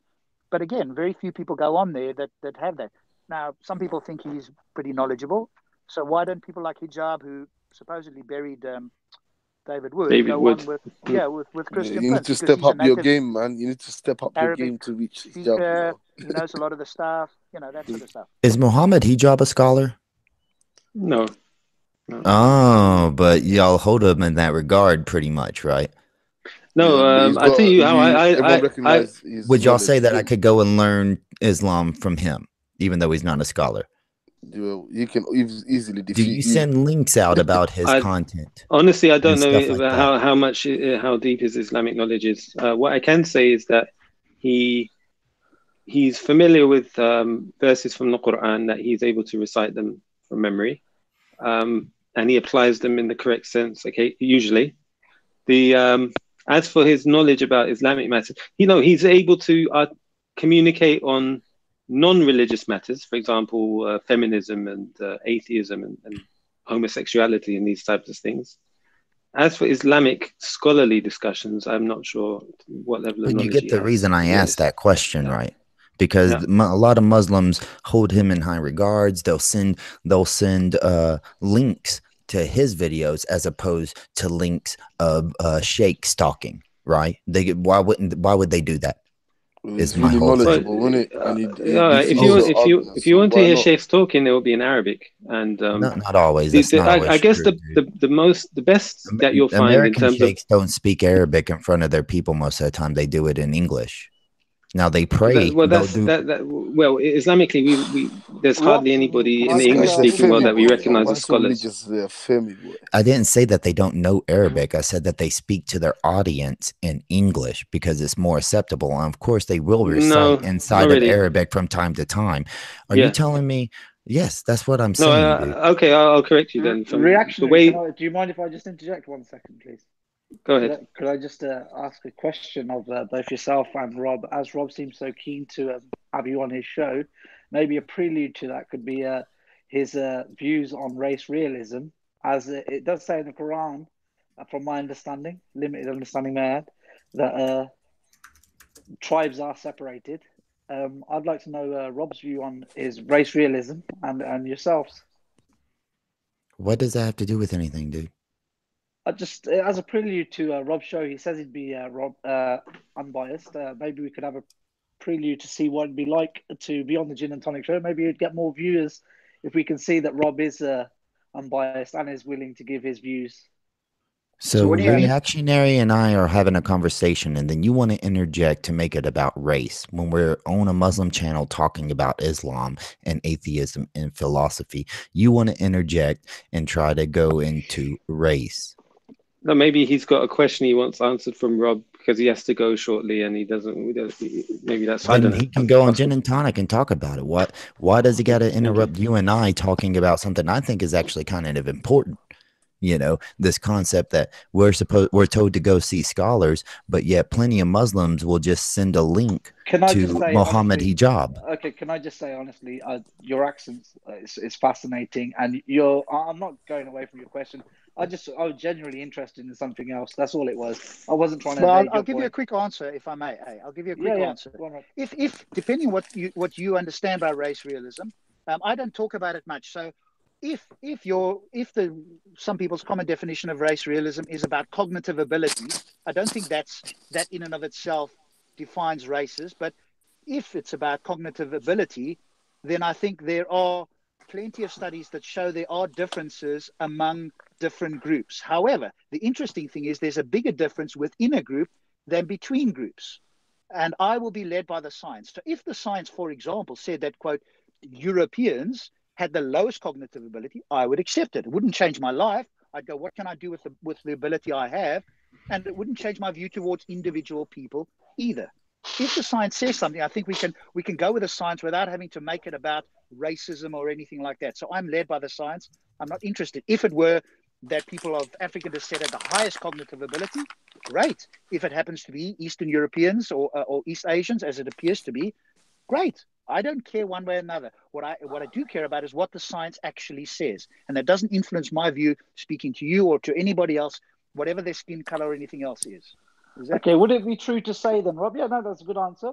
Would it be true to say, though, at one point science was suggesting, with regards to like science of eugenics and stuff like this, that certain races were a lot more inferior than other races? And would you agree with that view if that's what science suggested?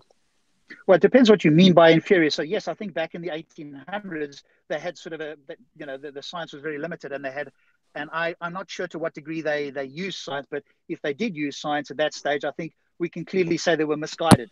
And it also depends what you mean. So, for example, if one were to say, hey, generally speaking, for example, people of African descent run faster, they are stronger physically. I don't think anybody would deny that if you look at elite level athletes, because that's a good way of looking at it. So I think there are distinct differences between groups, and it differs for different groups. So different groups have different abilities in which they are, quote, better than other groups. And that's just borne out by observation and science. Whatever that is, it is. We don't have to then take from that a position about every individual within the group. And we certainly don't have to label the entire group better or worse. We can just say this group excels more than this group in whatever it is.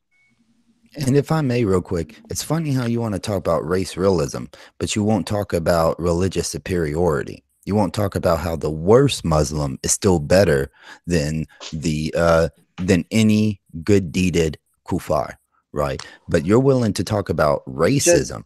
Assalamu alaikum, everyone. You're willing to talk. You're willing to talk about race. How you doing, brother? Yeah, alhamdulillah, bro. Alhamdulillah. You're willing to talk about race, but you're not willing to talk about how you believe. It's in the eyes of Allah. It's in the eyes of Allah. Yeah. Okay. It's in the eyes of Allah. You see, look. Here we go. I can't even. Okay. Let me just answer you. At no point did I say that really bad, really good kuffar is necessarily better than the worst of Muslims. At no point. You've just put that into my mouth. No, Allah says. Allah says that the Muslims are the best of people. It set the standard that it's all Muslims. It doesn't matter. Okay. And it also says that they are the worst of creatures, those who are not Muslim. In the eyes of Allah. The disbelief. No. It doesn't say in the eyes of Allah, yes, sir. It is. It is. Pull up the quote. Pull up the quote. Allah says, anyone that has. Hold on a second. 98.6, sir. Okay, wait. Saeed, one Just minute, get your please. Quran out. This is my point. With the Anyone that show, has... this is exactly what happens. When you raise another topic or another issue, it's the fallacy of equivocation. You know, that's what they do. Yeah. They want to. Yeah. They want to put their own. Did I respond to you? Did I respond to you? No, you didn't. My point is, in your gin and tonic show, you'll have other guests that do similar to what this Why So Religious is doing. We moved it away from his subject. He didn't like that, so he brought it back. Well, no, what I'm asking you is, I didn't bring it back to the subject. I brought up a relative subject. I just want to know, you asked me a question? I think I've answered. If I haven't, I'm happy to answer it. So I'm not afraid to answer questions. You're welcome to do it, but I think I did answer the questions that you asked me. I think. Have I? Rob, how you doing, Rob? You okay? Hey, Saeed, how are you? Yeah, I'm great. Look, can someone... I just wanted to hang on, Saeed, 1 sec. I just want to see that if I did in fact answer. I don't want you to say I didn't answer. You asked me a couple of questions on race, realism, and so forth. Did I give you an answer? You answered. Okay, cool. I mean, you can disagree. I'm not sure if you would disagree with anything I've said. Wait. Sorry. Let me just get... if I understood what your answer was, Rob, is that you believe that certain groups... particularly based, if you want to group people can be grouped by many different sort of classifications. If you want to group people by race, then you accept or you believe that certain groups are gifted in different ways. Some are physically gifted in sort of athleticism, and others would be gifted through superior intellect. Is that what you're saying? I'm saying that there are different groups, for want of a better word, do have different abilities, yeah. But the thing is, reactionary as well, as you can probably guess, it's not as always so easy to group somebody, is it? Because somebody could have a light skin. You don't just group them by their skin, right? So you probably have to look at their generations, where did they originally come from? So it's not just about how dark or how light your skin is. And I think people, mistake that in the wrong way. So, but however you are going to group people, I think we can all agree on the panel, I would imagine, that different groups from different areas, etc., wherever they come from, have got different abilities. That's what it seems to be, whether it's cognitive, whether it's physical, or whatever else it may be. Is that called race realism? Is that what? Well, I don't know. That's why I say, what is race realism, isn't it? Everybody seems to have a different definition. So I don't talk much about it. All I talk about is what does the science say about, quote unquote, different people. Now, how do you group them? That's probably something that an academic would have to give us, like, okay, how do you group different people? Because that video that was on with Rajiv and this other fellow on there, I mean, how do you group them as different people? Is it because somebody has a slightly darker skin? Is it because they come from Africa, the Middle East, the European area, the Caucasus? How do you group them? So I don't think it's as straightforward as anything else. Yeah, and the answer you got from Rob there, does that answer your question?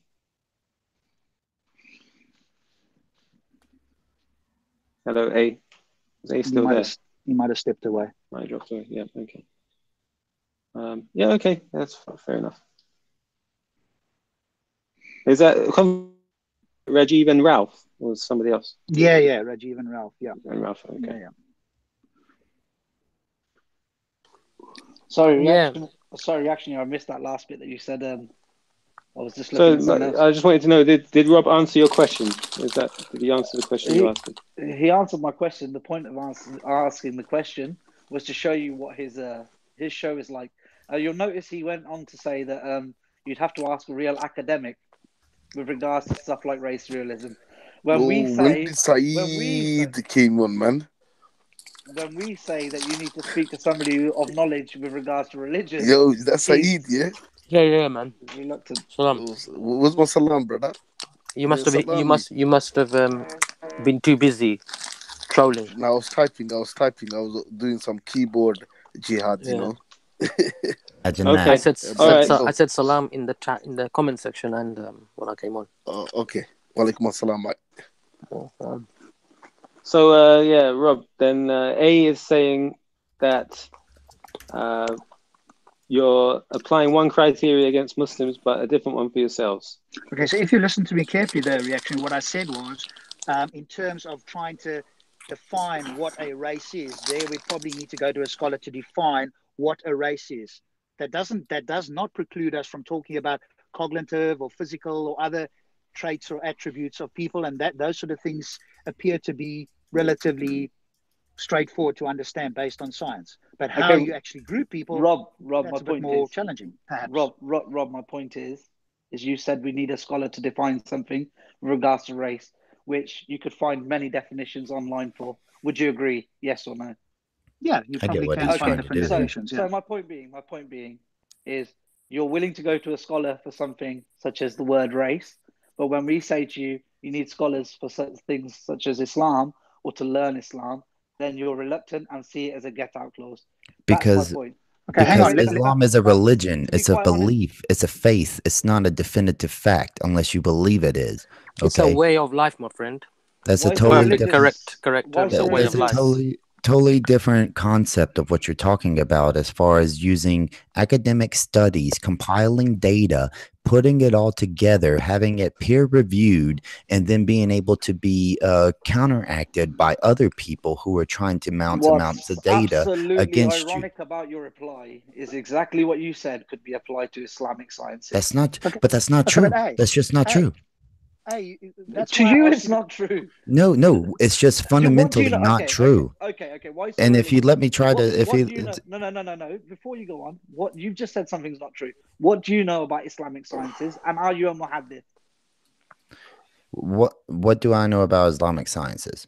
And are you a muhaddith? That is my question. Why do I have to be a muhaddith to know about Islamic sciences? Okay, so you don't need to be a muhaddith to know about Islamic sciences. Wow. You really know Islamic sciences? No, I'm asking you. I'm asking you. The irony is anybody who's Muslim... Brother, let me give you an example, brother. Do you know about Islamic sciences? Yo, brother. And are you a muhaddith? Yo, why so religious? Why so religious? Can I read a book to a pilot book? And look at this pilot analogy again, dude. We already heard this. We already heard this analogy, dude. This is the horrible analogy. You weren't on earlier, and A brought this up. And the problem with bringing up that analogy is the following. If your claim is that this book came from God, it's a clear, complete, concise, and error-free book that all people could understand, at least to a reasonably good level, to understand and accept Islam, then the analogy doesn't hold. Rob, those same words. No. Sorry, bro. You're just not accepting the analogy now. apply aeronautical engineer. That's it. That's all you got to do, and then you'll notice What the hell was that? you could do the exact same thing with regards to the pilot thing. Were there scholars before Muhammad that were Islamic, and can you name them? Before Prophet Sallallahu Alaihi Wasallam. Yes. Can you name them now? Because there were Like in what? prophets. Prophets. Listen, there were Scholars in what? no. There were prophets that Islam named inside the Quran before Muhammad, but there was never any scholars ever mentioned, was there, by name or anything like that? But yet people still allegedly, right, followed Jesus and his teachings, and actually allegedly called themselves Muslims after Jesus died. So who were they? Who were these scholars? That were still propagating Muslims? Obviously, there's going to be scholars for who were from they? that time. Name them. From Name that time. them. What's that so relevant? I don't understand. I'm not getting your point. Name them. Naming the scholars of the time of Prophet Jesus. Name them.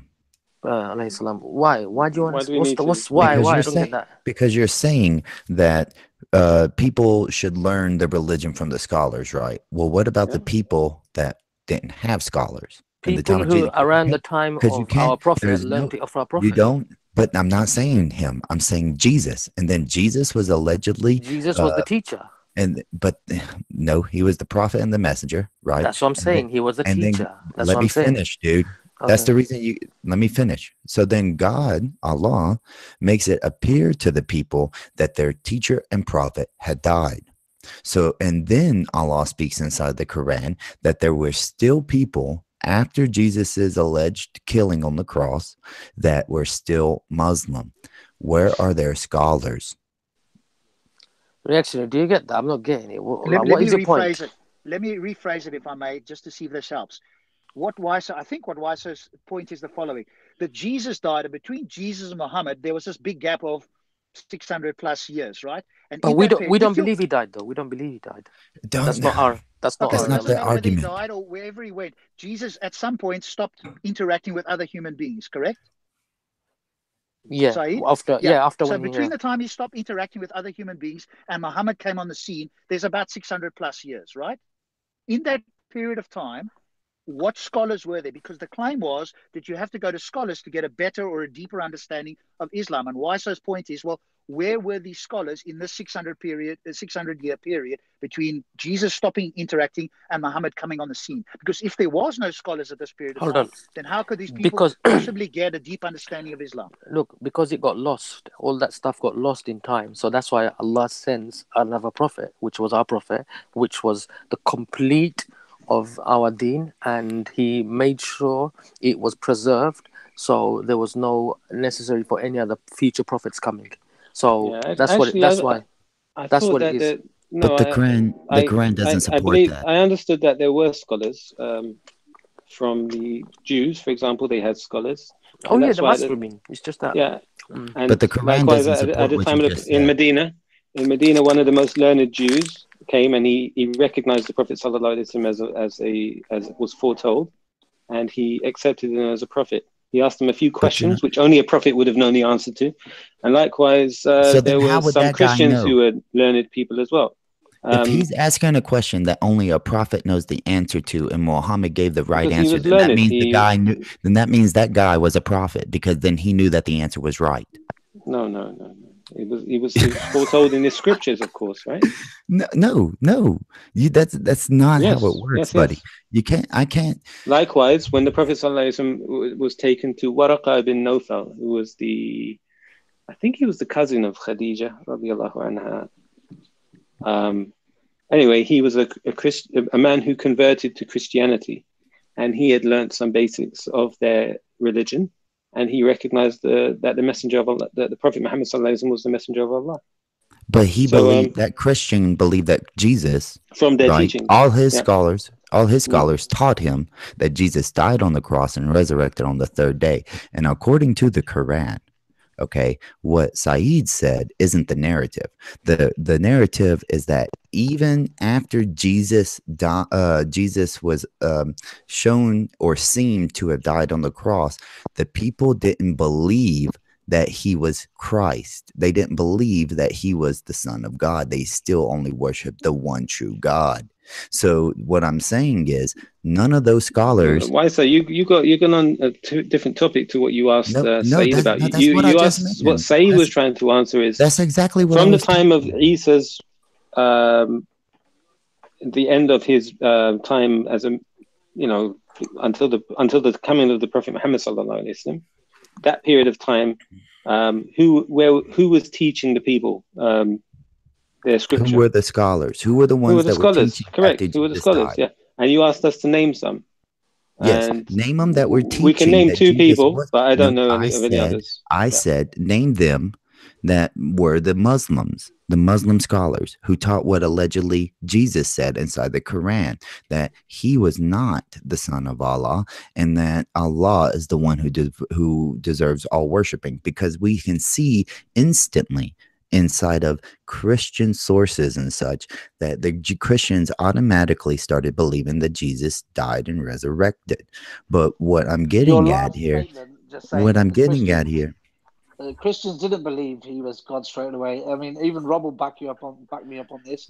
There were a set of heretics that actually believed he wasn't divine. And notice you had to use the word heretic. You had to use the word heretic. And yes, trust me, I've read the Nag Hammadi library. I've read the Dead Sea Scrolls. I doubt that you have. Why so religious? So you're not telling me anything I don't know.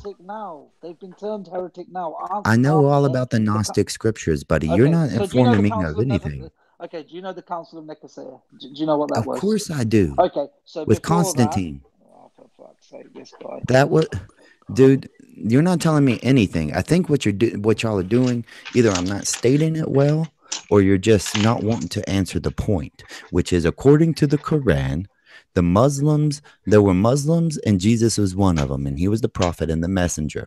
Okay, and then Allah made it seem like he died on the cross, but yet there were still people who were Muslim who were taught by Jesus. Where are those scholars in between that 600 years that taught Jesus's version of the Quran, of the recitation from Allah? And because the whole point is you're saying that you need scholars to follow it correctly, right? So those Muslims, after Jesus died, we don't know of any of any alleged scholars from that time frame, right? Why do you need to know about their scholars? I don't understand. Because whatever was lost during the past, because look, during that time there was no computer. We never had no any sort of way for them to keep history in documents, document it the way we can do it nowadays. Do you understand? So that's why when Allah sent, it was necessary. That's what He does. Allah subhanahu wa ta'ala sends prophets and messengers when He sees that everything's been lost and corrupted. So that's when the time is here to send another messenger and a prophet to correct the people. So sorry, I don't understand. I just feel like I'm over y'all's heads on this because I feel like I'm being very direct. Well, let's go back a step here, because I think, you might be going in a bit deeper than the guys are going to want to go there. Why? So the reason this came up, Saeed, is because when I said, hey, is this book something that one can read? He first made the analogy that you were going to make. So obviously you guys have, somehow come across the same analogy about this aeroplane thing. And the question to me was, hey, if you're going to fly an aircraft, would you want? Hold on, what's that noise? That is such a bad noise. Someone sounds like someone Muhammad. He's muted himself. He's muted himself.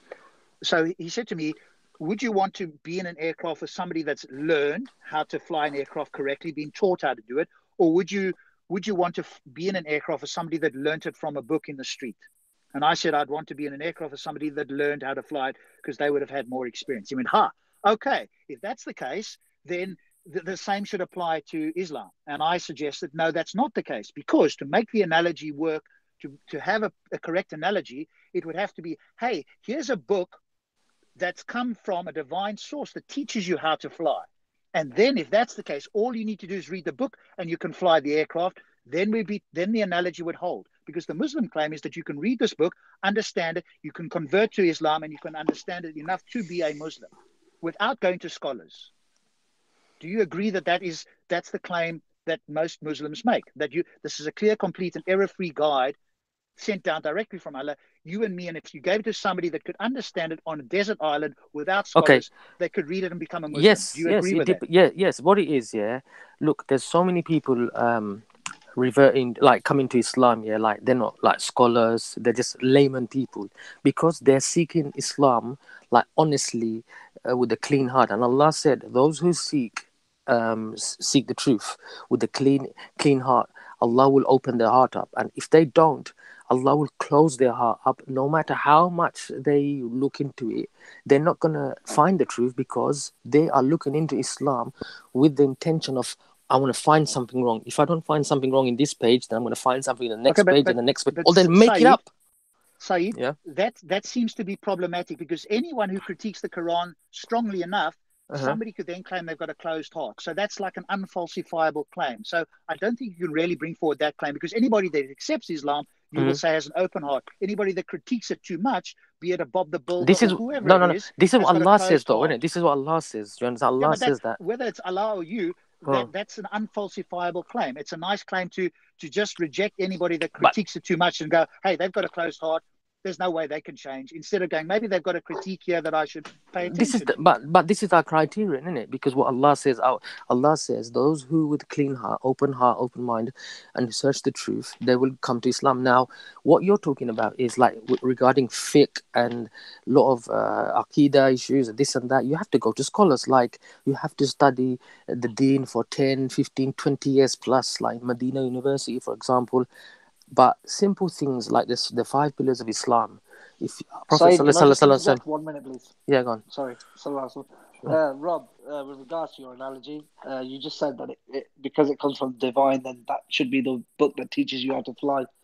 You can learn how to fly. You can learn Islam. We're not saying you can't learn Islam. What we're saying, for you to truly accept Islam and to truly understand Islam, is you need scholars. Similarly, go on. Okay, but hey, if that's the case, then anybody that hasn't had the scholars doesn't truly understand or accept Islam, because that's the natural deductive conclusion that you're reaching. So anybody that has taken a shahada that hasn't had scholarly input doesn't truly understand Islam. No, Rob, you just inferred that from my answer. You can it's understand. A natural deduction. No. You can understand certain parts of science. It doesn't mean you understand the inner intricacies of the science, does it? So you can understand, for example, you can understand the concept of gravity. You can understand why we stand. You don't necessarily have to understand how the forces of gravity are the way they are and what they are, do you? Yeah, but nobody's claiming that you would be a scientist if you had that low level of knowledge. But nobody's saying that you'd be a scholar just by accepting Islam. No, but you are saying, so on one hand, you seem to be saying that to have a true understanding of Islam, you need scholarly advice. But when I point out to you that many people you've just put the word true in there. I've said to have an understanding of Islam, you could be a Muslim. To have an understanding of Islam, you could be a non-Muslim. But to have the best understanding of Islam, you'd need to be a scholar. That's what we're arguing. And what is the best understanding? What is that? The best understanding. That just seems like a nebulous term that you can throw in there, which is to you it can appear to be a nebulous term. But I mean, the reason I say it is because if I or anybody else that is way smarter than me brings a fairly strong critique, then all that has to happen is somebody goes, hey, go and speak to you haven't spoken to enough scholars yet. If you speak to enough or one of these scholars, they'll give you the answer. Yes, Rob. As Skydive Phil would say, you don't have the understanding like you should. Go to this scientist. Similarly, do you have the understanding like you should? Why so religious? If you don't mind, I mean, I'm not saying this to be rude. I prefer not to conversate with you. Maybe it's because I am rude, but honestly, I'd like to stick to Rob. But do you and do all these Muslims on this panel have the understanding that you should, and you're not a scholar? I can speak for myself. I can't speak for anybody else. I haven't got the best understanding of Islam, but I have enough to understand and believe in what I believe in. But you're not a scholar. I didn't ever claim to be. See, you didn't claim to be, but you're setting a standard. You're setting a standard. Religious? Why so religious? What it is? Why is it that when we can speak on regarding Islam? Because look, we are Muslims now. Why is it as soon as we start, you're not a scholar and this and that? What does that have to matter? I don't get it. You're setting a standard. Some perfect scholar, some perfect Muslim. You're setting a standard for us. You're setting a standard for non-Muslims, but you're not applying it to yourselves. Hold on. Would you agree 2 + 2 is 4? Why so religious? Would you agree 2 + 2 is 4? I put up on my fingers, and yes, there's 4 fingers after I hold up 2 and 2. Have you got a degree level in mathematics? You see, that's a false equivalence. No. Why is it a false equivalence? Because to understand something, you don't have to have a degree in it. Okay, thank you. To understand Islam, we don't need a degree in it. But yet you're saying so you that anything I bring forth, that might contradict Islam, I have to talk to somebody who does have it. Do you understand the point I just made before we move on to your question? I understand that you just ratified my concept. Do you accept the point that I made? Yes, I agree that you just agreed with me. Okay, if it makes you feel better, I agree with you. Are you happy? My whole point is you're holding us to the standard, right? Of whenever we critique if we critique Islam and we have the scriptures and we have everything in front of us, we have the hadiths, the tafsirs, and we can utilize those. You're saying that's not enough because we're not trained in Islam. Not only are you not trained, just to clear your confusion, not only are you not trained, I'm not trained enough to both refute you and to give you a sufficient answer. Does that answer your question? But you keep doing it, don't you? I've not given any hadith or any Quran. No, what are you on about? But you refute it, don't you? You refute my claims. Your argument. I don't refute a hadith. I don't refute a part of the Quran. Rob, are you following the argument here? I'm listening to you guys. Yeah. So, could you please explain to your atheist friend here why so religious? The simple concepts I've explained to him. Because he seems to not accept it from a Muslim whenever we say it. But if an atheist were to say it, I'm pretty sure he'd be accepting of it.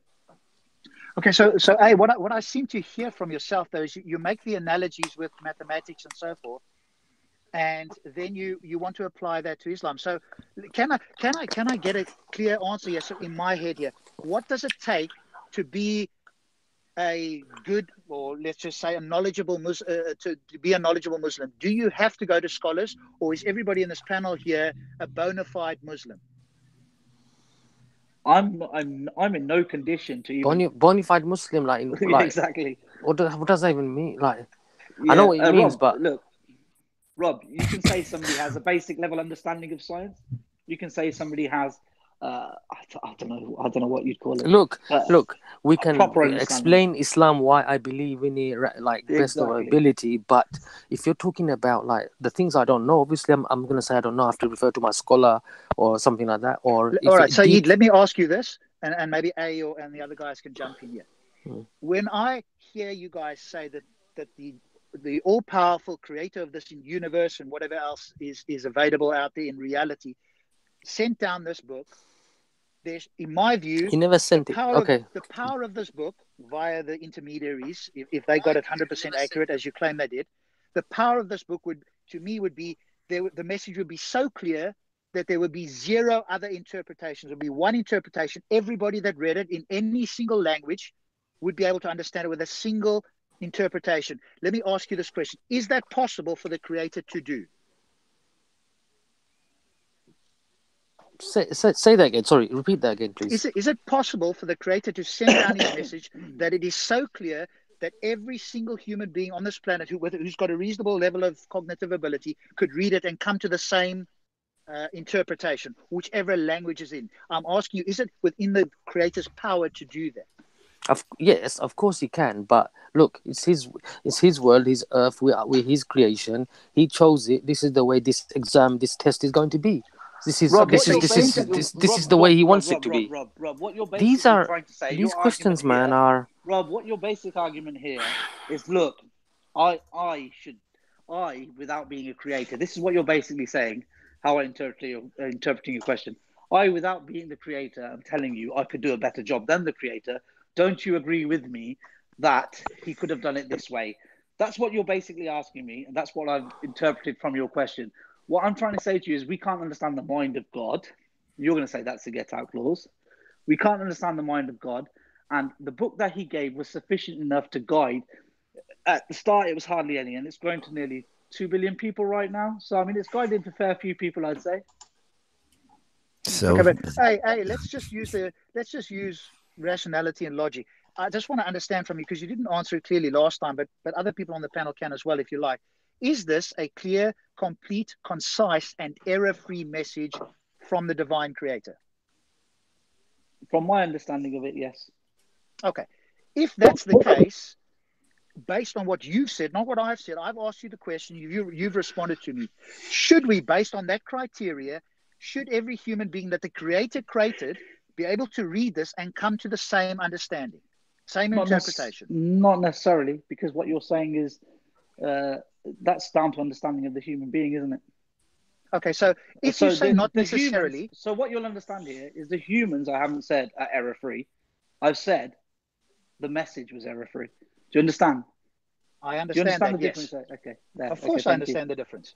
Okay, if that's the case, it seems to me, and you can more than happily give me other alternatives, there seems to be two alternatives here. Either the message is not what I've just asked you, or that the creator created his creation with a fallible ability and they cannot fully understand the message, in which case they can't be fully responsible. Or Allah doesn't allow them to understand it. I don't know about the fallibility of it, but what I can tell you is there is a surah, from my limited understanding, which pertains to the fallibility and infallibility of human beings. And if you're really interested in the Quran, maybe you could read that up. Well, it also just comes down to if Allah allows you to understand. Whoever that right? Muhammad is, brother, your mic is so bad. It sounds like you're underwater. Muhammad Rashid, are you there, bro? Hello? Hello, Muhammad Rashid. Hello, yes, can you hear me? No, you Yeah, introduce yourself. Hello, my name is Mohammed Rashid. The reason I'm here is I've been directed to speak to Rob by a friend of mine, a close friend. He stated to me that he's recently left Islam because he's found... Sorry, Muhammad, your mic is very, very sort of noisy. Hello? Can't hear you. You know, put some earphones in or something. I'll do that. I'll come back. Just one sec. Yeah, okay. We cannot hear you, unfortunately. And just let me read some of the comments, because I've neglected everyone. So what was saying? You made me a mod and then took me off of a mod, bro. Yeah, how does it feel, Waiso, when that happens? I don't know what you're talking about. I don't know what you're talking about. Why does it feel like it's that? a strange thing. Then you shouldn't have mentioned it. You shouldn't even mentioned it. Yeah. If you mention it, that means it hurts. No, it just mentions it's something that I noticed. Yeah. Saeed, that was a stupid comment, bro. To say that you noticed something, to say that you noticed something is an emotional concept is totally ridiculous. That's why your reaction tells you, and that's why his name's reactionary. What was I saying? Brumtown 16V. Sometimes I don't understand these people, dude. Yuhan Van Dam says, "Why are you timing me out?" Read the comments. Go ahead. You read the comments. Yeah. Yuhan Van Dam says, "Why are you timing me out?" I said, "Well, I timed you out because you were insulting somebody earlier, insulting their mother, so I timed you out." Brum, it's so funny, dude. Brumtown 16. Why so religious says Brumtown 16V? Question mark. OSCC gaming channel. You can't be timed out, bro. You're a mod. Amal Bengali by Brumtown 16V. Why so? He has had more. Okay. Why so sounds like a serial killer. Okay. Are you taking that comment down? Do you want me to? Did you find that offensive?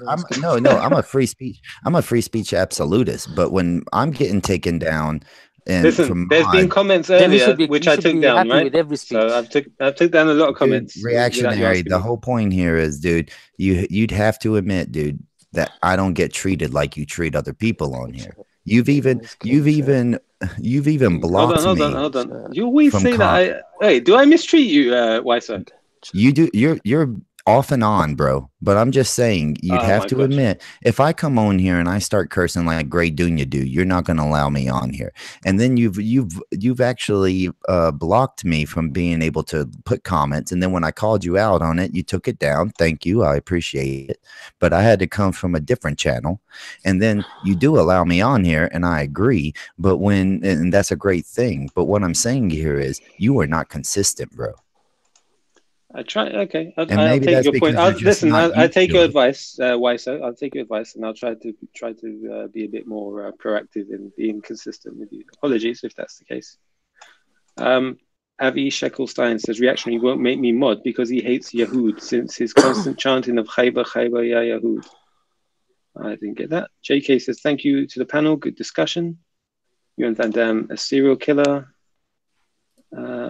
Yeah, so that's not a nice thing to say. I will remove that comment. I mean, it doesn't bother me. I'm a free speech absolutist. But what I do think is funny is, as much as Rob and I have been taking heat on this, this is the most views I've ever seen you have on this channel. You've had up to 17 people at one time. So it's just kind of earlier there was like about 30 people. Well, I just said what you guys came along. So I think one of the things that my channel seem to like is when I'm reading their comments. Academic Screech will be all over this video. He's going to be uploading it 100%. He's welcome to. He's been on the channel from day one, so he's welcome. Hello, can you hear me now? Yeah, that sounds better. There you go. Is that much better? Yeah, much better. There you go. Before it sounded like he's underwater. Headphones do a wonder, eh? It's the blessing of Allah, brother.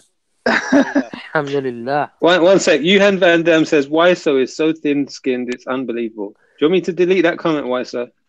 If you do, he's not a free speech. Is this the game we're playing now? That I call you out for your inconsistencies, and you try to make it seem like you're not. No, Wiso. All right, I'll tell you. I think I've been very defensive of you. I'm not saying that you haven't been defensive. Sometimes. I'm not saying you haven't been defensive. I'm saying you haven't been consistent. I get a lot of pressure to ban you from the channel and all sorts of things, and I don't. Yeah, and that's part of the point, though, right? Is that if you were to actually listen to them, then it wouldn't be your channel anymore, would it? No. Hold on a second. Like it's just like, let me finish. Saeed, I'm talking to the channel owner right now. It's just like when that unknown guy kept muting me, right? There was no reaction other than just don't mute him. Just don't mute him. Just don't do it, please. This is your channel, dude. You need to take action. Do you think? Okay. How do you think?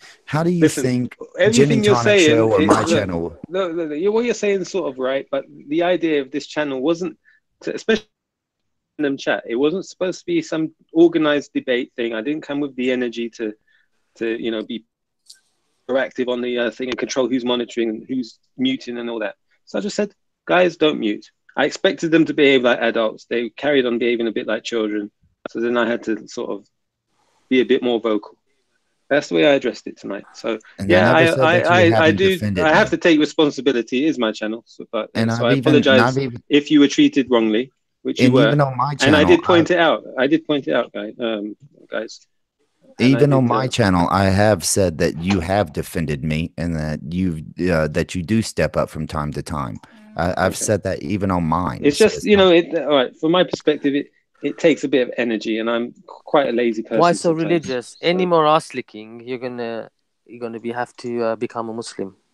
So okay, there. A.V. Sheckelstein says, "Why so religious?" Thinks reactionary gets a lot of views because of why so religious. That's not what I said. No, that's what somebody's comment is on the thing. Yes, I know. No one cares about him. In fact, people leave when he's on. Oh dear. So one guy just calls me an ass licker. Reactionary.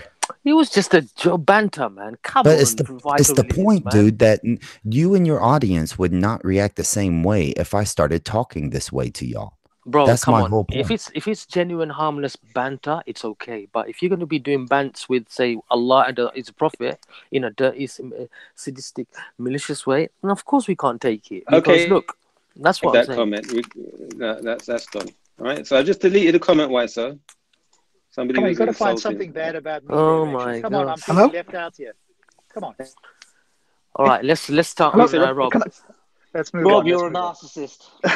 There you go. Thank you. All right, let's Rob, roast Rob, let Rob, me shall give we? you a favour, Everyone, man. Rob, it's Rob, roast hold on. Rob evening. Come on. Hold on. I know how to get the best one to get rile up Rob. Do you know what to say to him?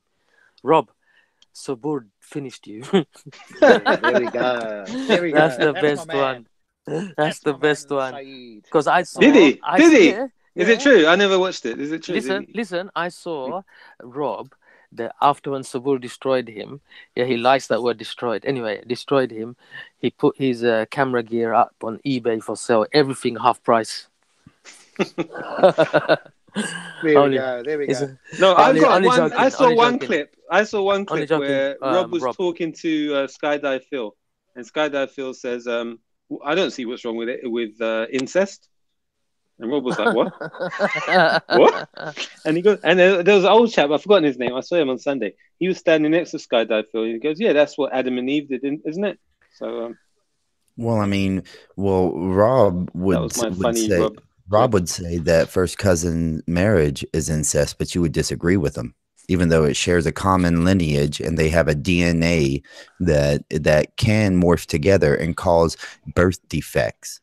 Okay, Mohammed Rashid, what is it you wanted to say? Sorry, you left you Yes, out there. hello. Yeah, I've been directed here by someone. You see, By a close someone? friend of by someone is directing me specifically to Rob and a guy called Stops or something. Stop spamming. So who directed he's you my there? co-host. Yeah, no, it was a friend of mine who watched the Gin and Tonic show, and he advised me that you found like a mathematical error in the Quran that's irrefutable or something of that nature. Oh Oh my gosh. Yeah. Is this the case? Rob, let's sure. everybody, let's get ready to apostate. Astaghfirullah. Go on, Because sorry. Go on. what I want to do is I want to assess it without bias. I don't want to have this kind of just let's just assess the evidence without bias and then. So Mohammed, is this something you've researched? No, it's not something I've Have you looked come at. prepared to discuss this? I've not come prepared. I've just heard that there's a irrefutable error in the Quran. That's what I know. So why have you come to ask Rob this question right now? Have you come to discuss it, or you come just to learn from him what his issue is? Confident enough. I think you're self-confident a little bit to kind of tackle it or hear it out as well as. But what I want to do is I just want to listen to what it is, and then go away and do the research. Because I don't know about what it is. No problem. Perfect. That's a scholarly or intellectually honest position. It's if you don't know straight away, you don't know. And I'm not here to catch you out. I do think it's an irrefutable knockdown error. If your claim is that this book is error-free, then this refutes your error absolutely, without a doubt. So let me give it to you very briefly. There are videos and so forth out there as well, and I know that there's various responses to it as well, and none of them solve the problem. So here it is in a nutshell. There's 3 verses Rob, in the Quran. make me laugh. Sorry, I'm gone. I say you just make me laugh, Rob. Funny. Okay, that's fine. I appreciate. Hopefully, you can do maths and follow along, Saeed, and then you can come back with an answer. That's not my favorite subject. I'm not too good at maths, but I can. Okay. I know 1 plus 1 plus 1 plus 1 is not 1. That Allah in this particular case is poor with maths. So here it is, my friend. If you go research, that's what you think. Let me just get a pen and paper. 1 sec. Sure, no worries. But Rob, one thing I want to ask you while he gets a pen and paper: why as an atheist, you're so determined to get a Muslim and that Christian Prince guy on a debate? Because first of all, like obviously you don't know Arabic. You say he knows Arabic, he's perfect, this, that, the other. How would you even know, by you not knowing Arabic and stuff, that guy will destroy Muhammad Tawheed or anything like that? Muhammad the Hijab and all the other brothers. Because the reason they don't want to debate Mr. Christian Prince is, first of all, in the past debates of his with other like recognizable Muslim debaters, he disrespected them. I have a pen and paper. Okay, 1 second. He disrespected them in a very disrespectful way, like muting them, calling them like slaves and this and that and horrible names, and he just mutes them. And after that, Saeed, Rob said that he's happy to host it. That's what I'm saying. Why? He never said that he would destroy him. He never said Christian Prince would destroy him. No, you never heard it, Mr. Why So Religious. I'm talking about on Facebook. We had discussions like that with Rob. I'm just using my own words. He insinuated that. Yeah, but be careful using your own words because then it makes it sound like I said that. Yeah, but I'm just like insinuation. Okay, I'm not just paraphrasing it with my own words. Okay, So well, I'm just be a just bit saying, cautious. but with why that, so right? religious? Obviously, you're not privy to our Facebook discussions But and Rob stuff like just that. admitted that So, he never said that, and you just admitted and that's your own and I, words. I said my own words, but he insinuated, like Christian Oh my Prince would. gosh, dude! Do you? Oh my God, you are one Saeed, nutcase. let's get, because Yeah, go Mohammed on. is waiting. Saeed, Oh, Mohammed is gosh. waiting to go here. So very quickly, I have work what tomorrow. I Yeah. would like to see, just quickly, and then I will come to you, Mohammed, because Saeed wanted to answer this question. What I would like to see is somebody like Hijab, who claims he destroyed David Wood, and David Wood doesn't understand Arabic, and Hijab does apparently, have a discussion debate with somebody who does also claim to have understand Arabic, who seems to have some knowledge of the Quran. You may disagree with that, but at least if the two of them come together online, we can do the checks together. We can see what's being put on the screen, etc. Because not everybody can travel. Not everybody wants to show their face. And it's about the information, not who the person is. But I do agree with you that he does mute people, and he can be a little bit unfair when he's having the discussion on his own channel, which is why I said I would like to host it, because he seems to be someone that has some knowledge. And Hijab seems to be someone that claims to have some knowledge as well. So if the two of them have a discussion, then we can all follow along. We can all look at the resources and access what they are talking about, and then we can have an interesting discussion, I would think, if it's moderated. Okay, no problem. Let's get to that, brother. I'll reply Cool. to you later after Yeah, that. yeah. All right, Mohammed. So if you go and look at Surah 4, verse 11, and Surah 4, verse 12. I'll pull it up in my Quran. And Surah 4, verse 176. Those three talk about the inheritance. Okay? You've got to go read it, so I appreciate you've got to go away and look at this. And when you read those things, it tells you how it breaks down the inheritance. You know, if a man dies, he gives a certain percentage or a certain fraction to various members of the family. So here's what I'd like you to go and do, is assume that a man dies, he leaves his wife, one wife, obviously in this case, 3 daughters, a father, and a mother. You For go and any do the Muslims maths out on there, that. you can just go do and just type in the word, 3-letter word, AWL. This theory's been refuted numerous times. Rob's just bringing up old garbage. Carry on, Rob. Can we please listen to Rob, please? Yeah, so go and take those 5 people, go and work out with the fractions what that adds up to. So you go and read the surahs, you note down how many people I've given you, and then you work out what the percentage is that, or the fractional value or percentage, whichever way you wish to do it, adds up to. And what you will come to, if you read the verses and you can add up correctly, you will see that it adds up to more than 100%. Now, as A points out, there are quote unquote explanations for this. Here's the problem with this, unfortunately. Every single explanation has to modify the Quran, because the Quran, what's called, oversubscribes. So Muhammad Hijab has got his Mambariya, there's Awal, and there's other sort of explanations. But here's the problem.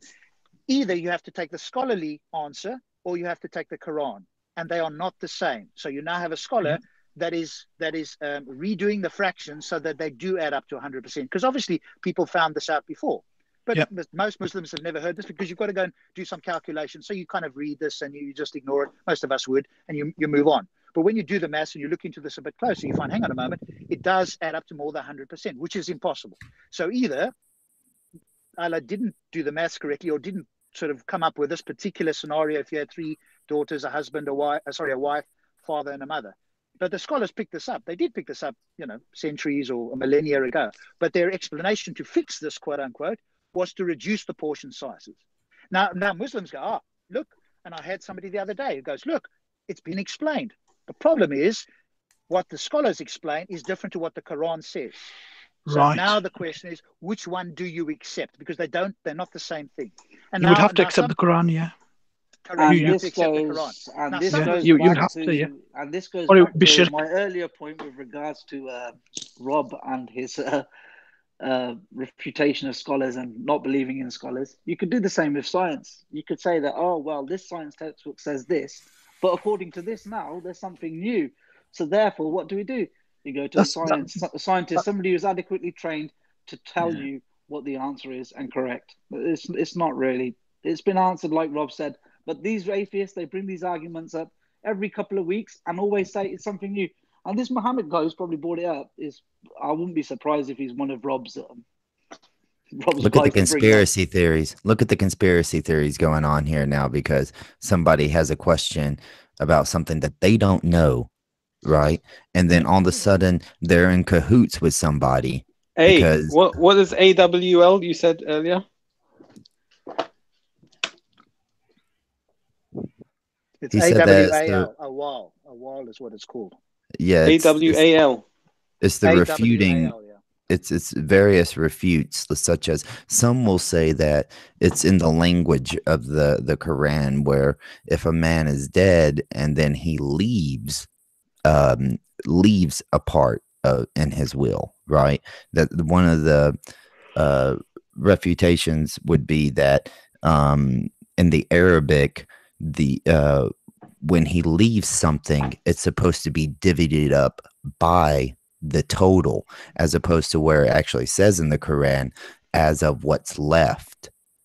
So that's And just one of them. Do you know what Christianity's equivalent of this is? What aboutism? Of this inheritance calculation is there? Yeah, you Christian guys like equivalent? to point to the Trinity, but I think actually the point is we can point to that and we can critique Not that. not Trinity. No. Is there an equivalent of this inheritance ruling in I'm not sure. Christianity? There may be. I don't know.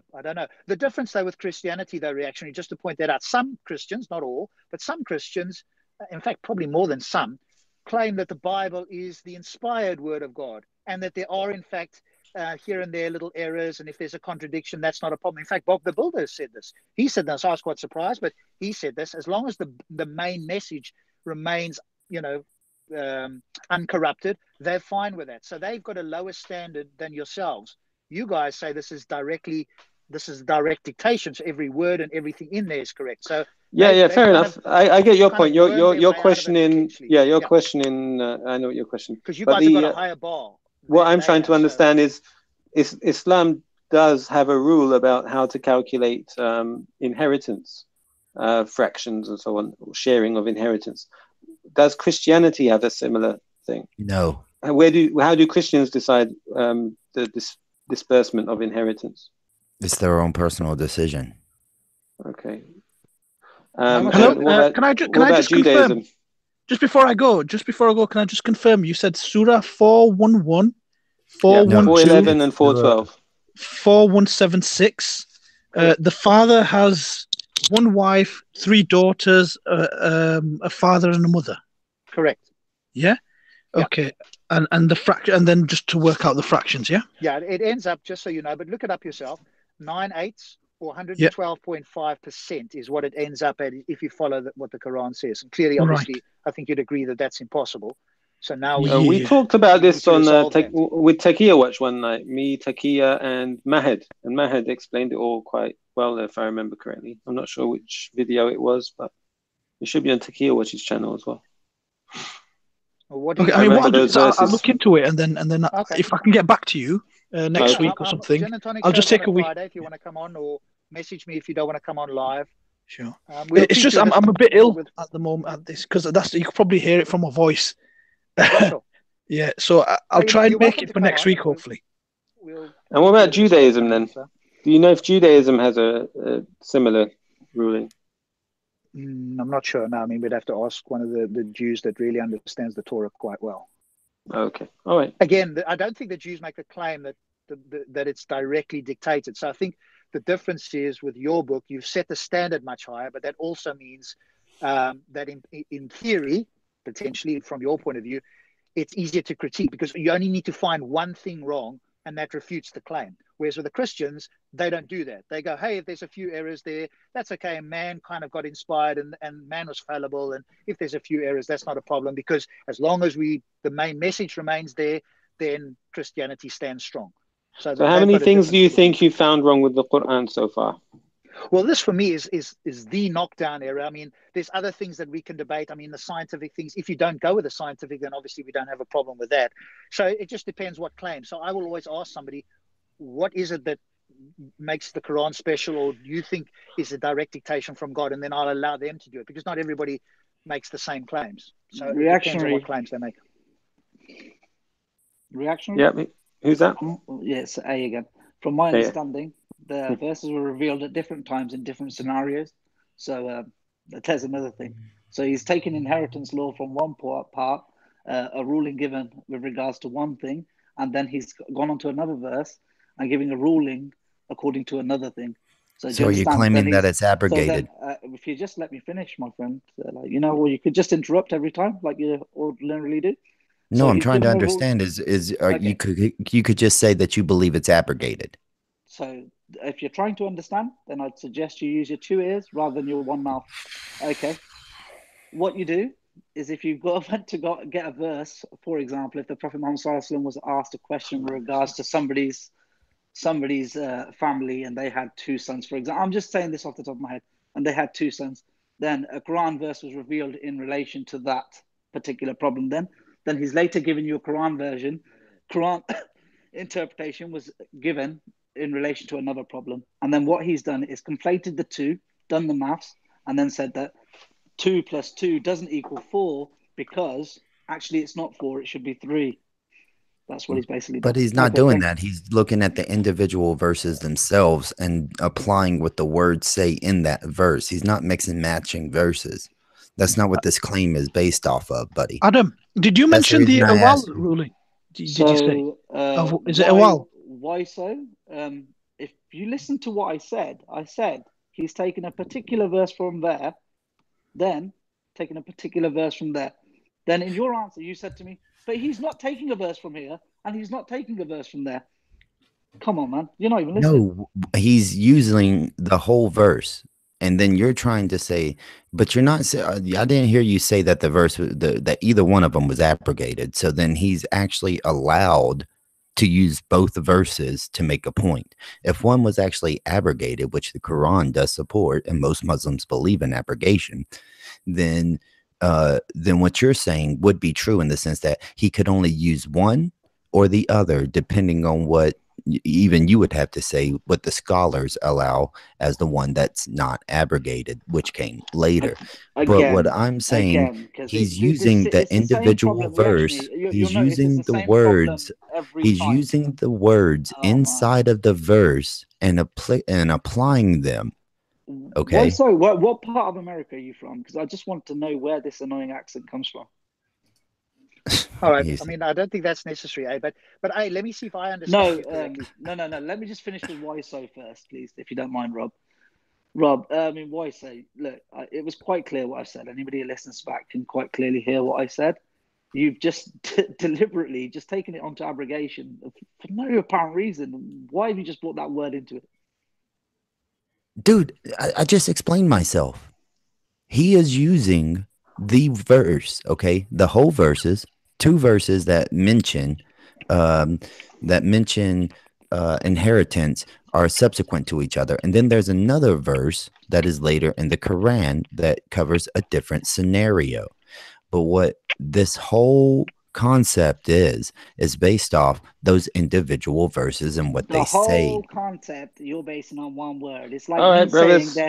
Listen, I'm gonna end this live stream now. Actually, if everyone doesn't mind, because I'm struggling to keep my eyes open, and yeah. So let me say thank you to everyone for coming on and watching tonight as well. So thank you for having me. Appreciate everyone's input. All Thank you for Rob for coming. It's always nice to have you, and you, Saeed. Yeah, thanks for actually.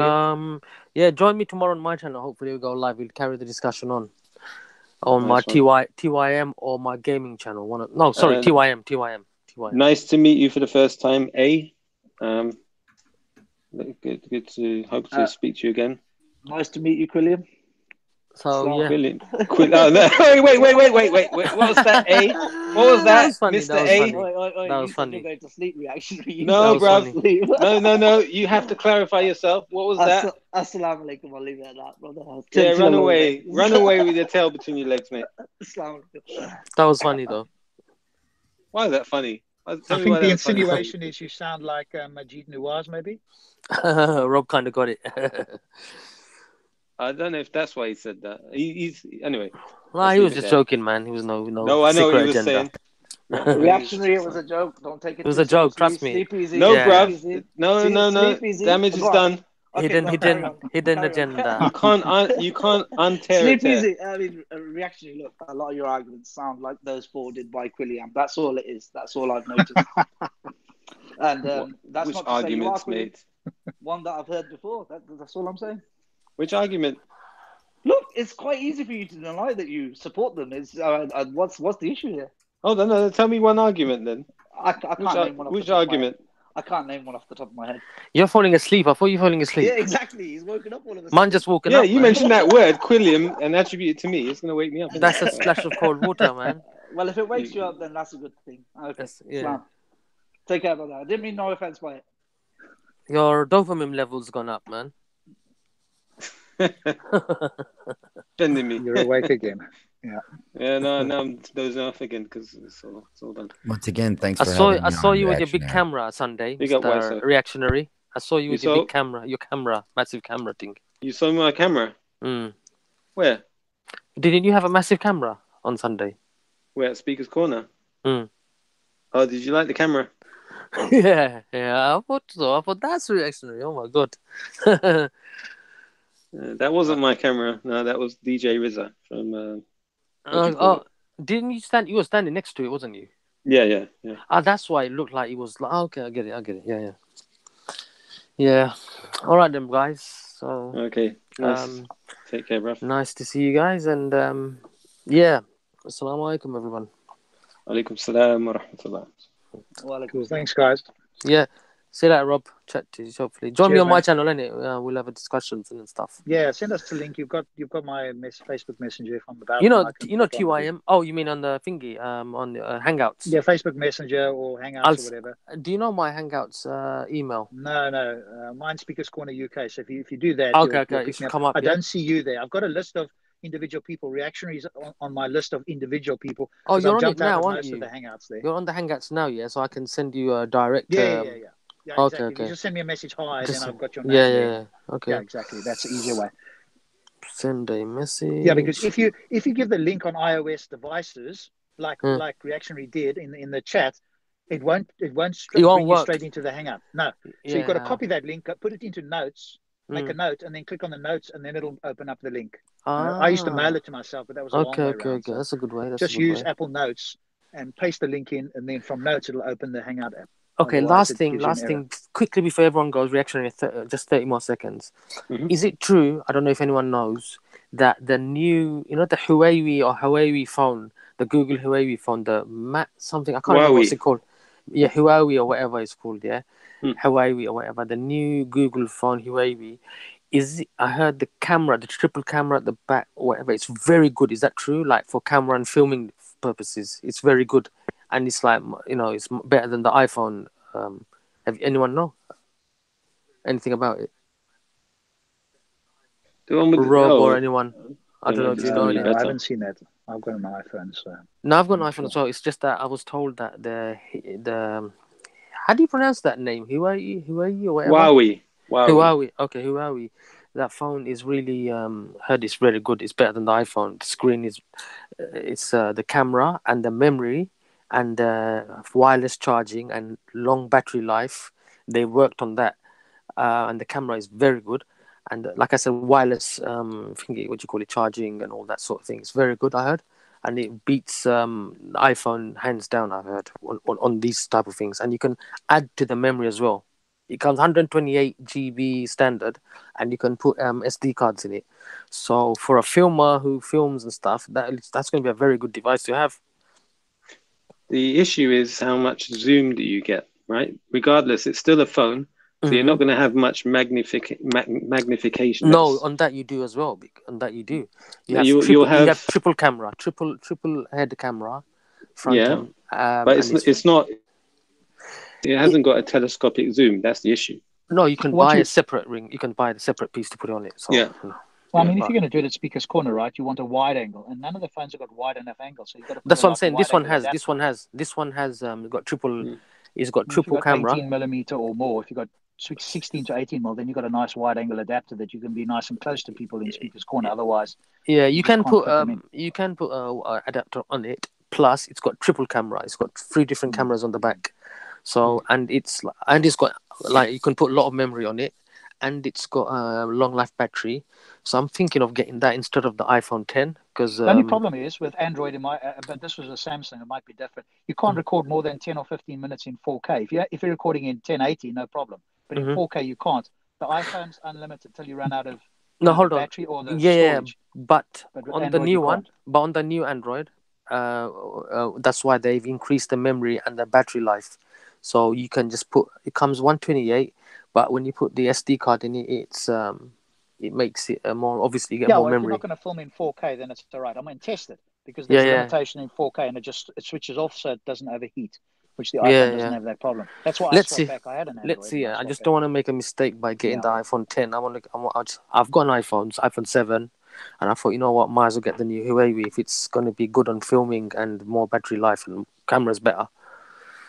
I thought if anyone knows, then I thought, okay, cool. 100 GB internet, unlimited calls, unlimited texts, and it's for 100 what is it? GB. Holy shit. 100 GB for 4G internet plus unlimited message and unlimited text. Guess how much per month my contract's going to be? It's going to 35, 40 be quid. yeah, so something like that with the 30% discount I'm going to get because I've got someone who works at the EE. He's going to add me to the family and friends. Not family and friends. Sorry, family thing. He's going to add it to me, and you get 30% off after the first month. So Nice. yeah, and you don't All have right, to pay guys, good nothing. chatting to you. As I say, you're welcome to come and chat on our channel. Otherwise, we'll come back to yours. Yeah, Reaction. come. Hopefully we can chat again. All right, no problem. So, yeah. Yeah, when you All right, see me, guys. I've messaged you, Rob. When you see me online, All right, cool. just message me on Hangouts, and as soon as I see a message, I'll reply and Cool. All send right, you the man. link. All right, man. No All problem. right, people. All right. All right. Take care, Cheers. guys. Salam, Thank salam, you. everyone. Take care. Bye. Alaikum salam.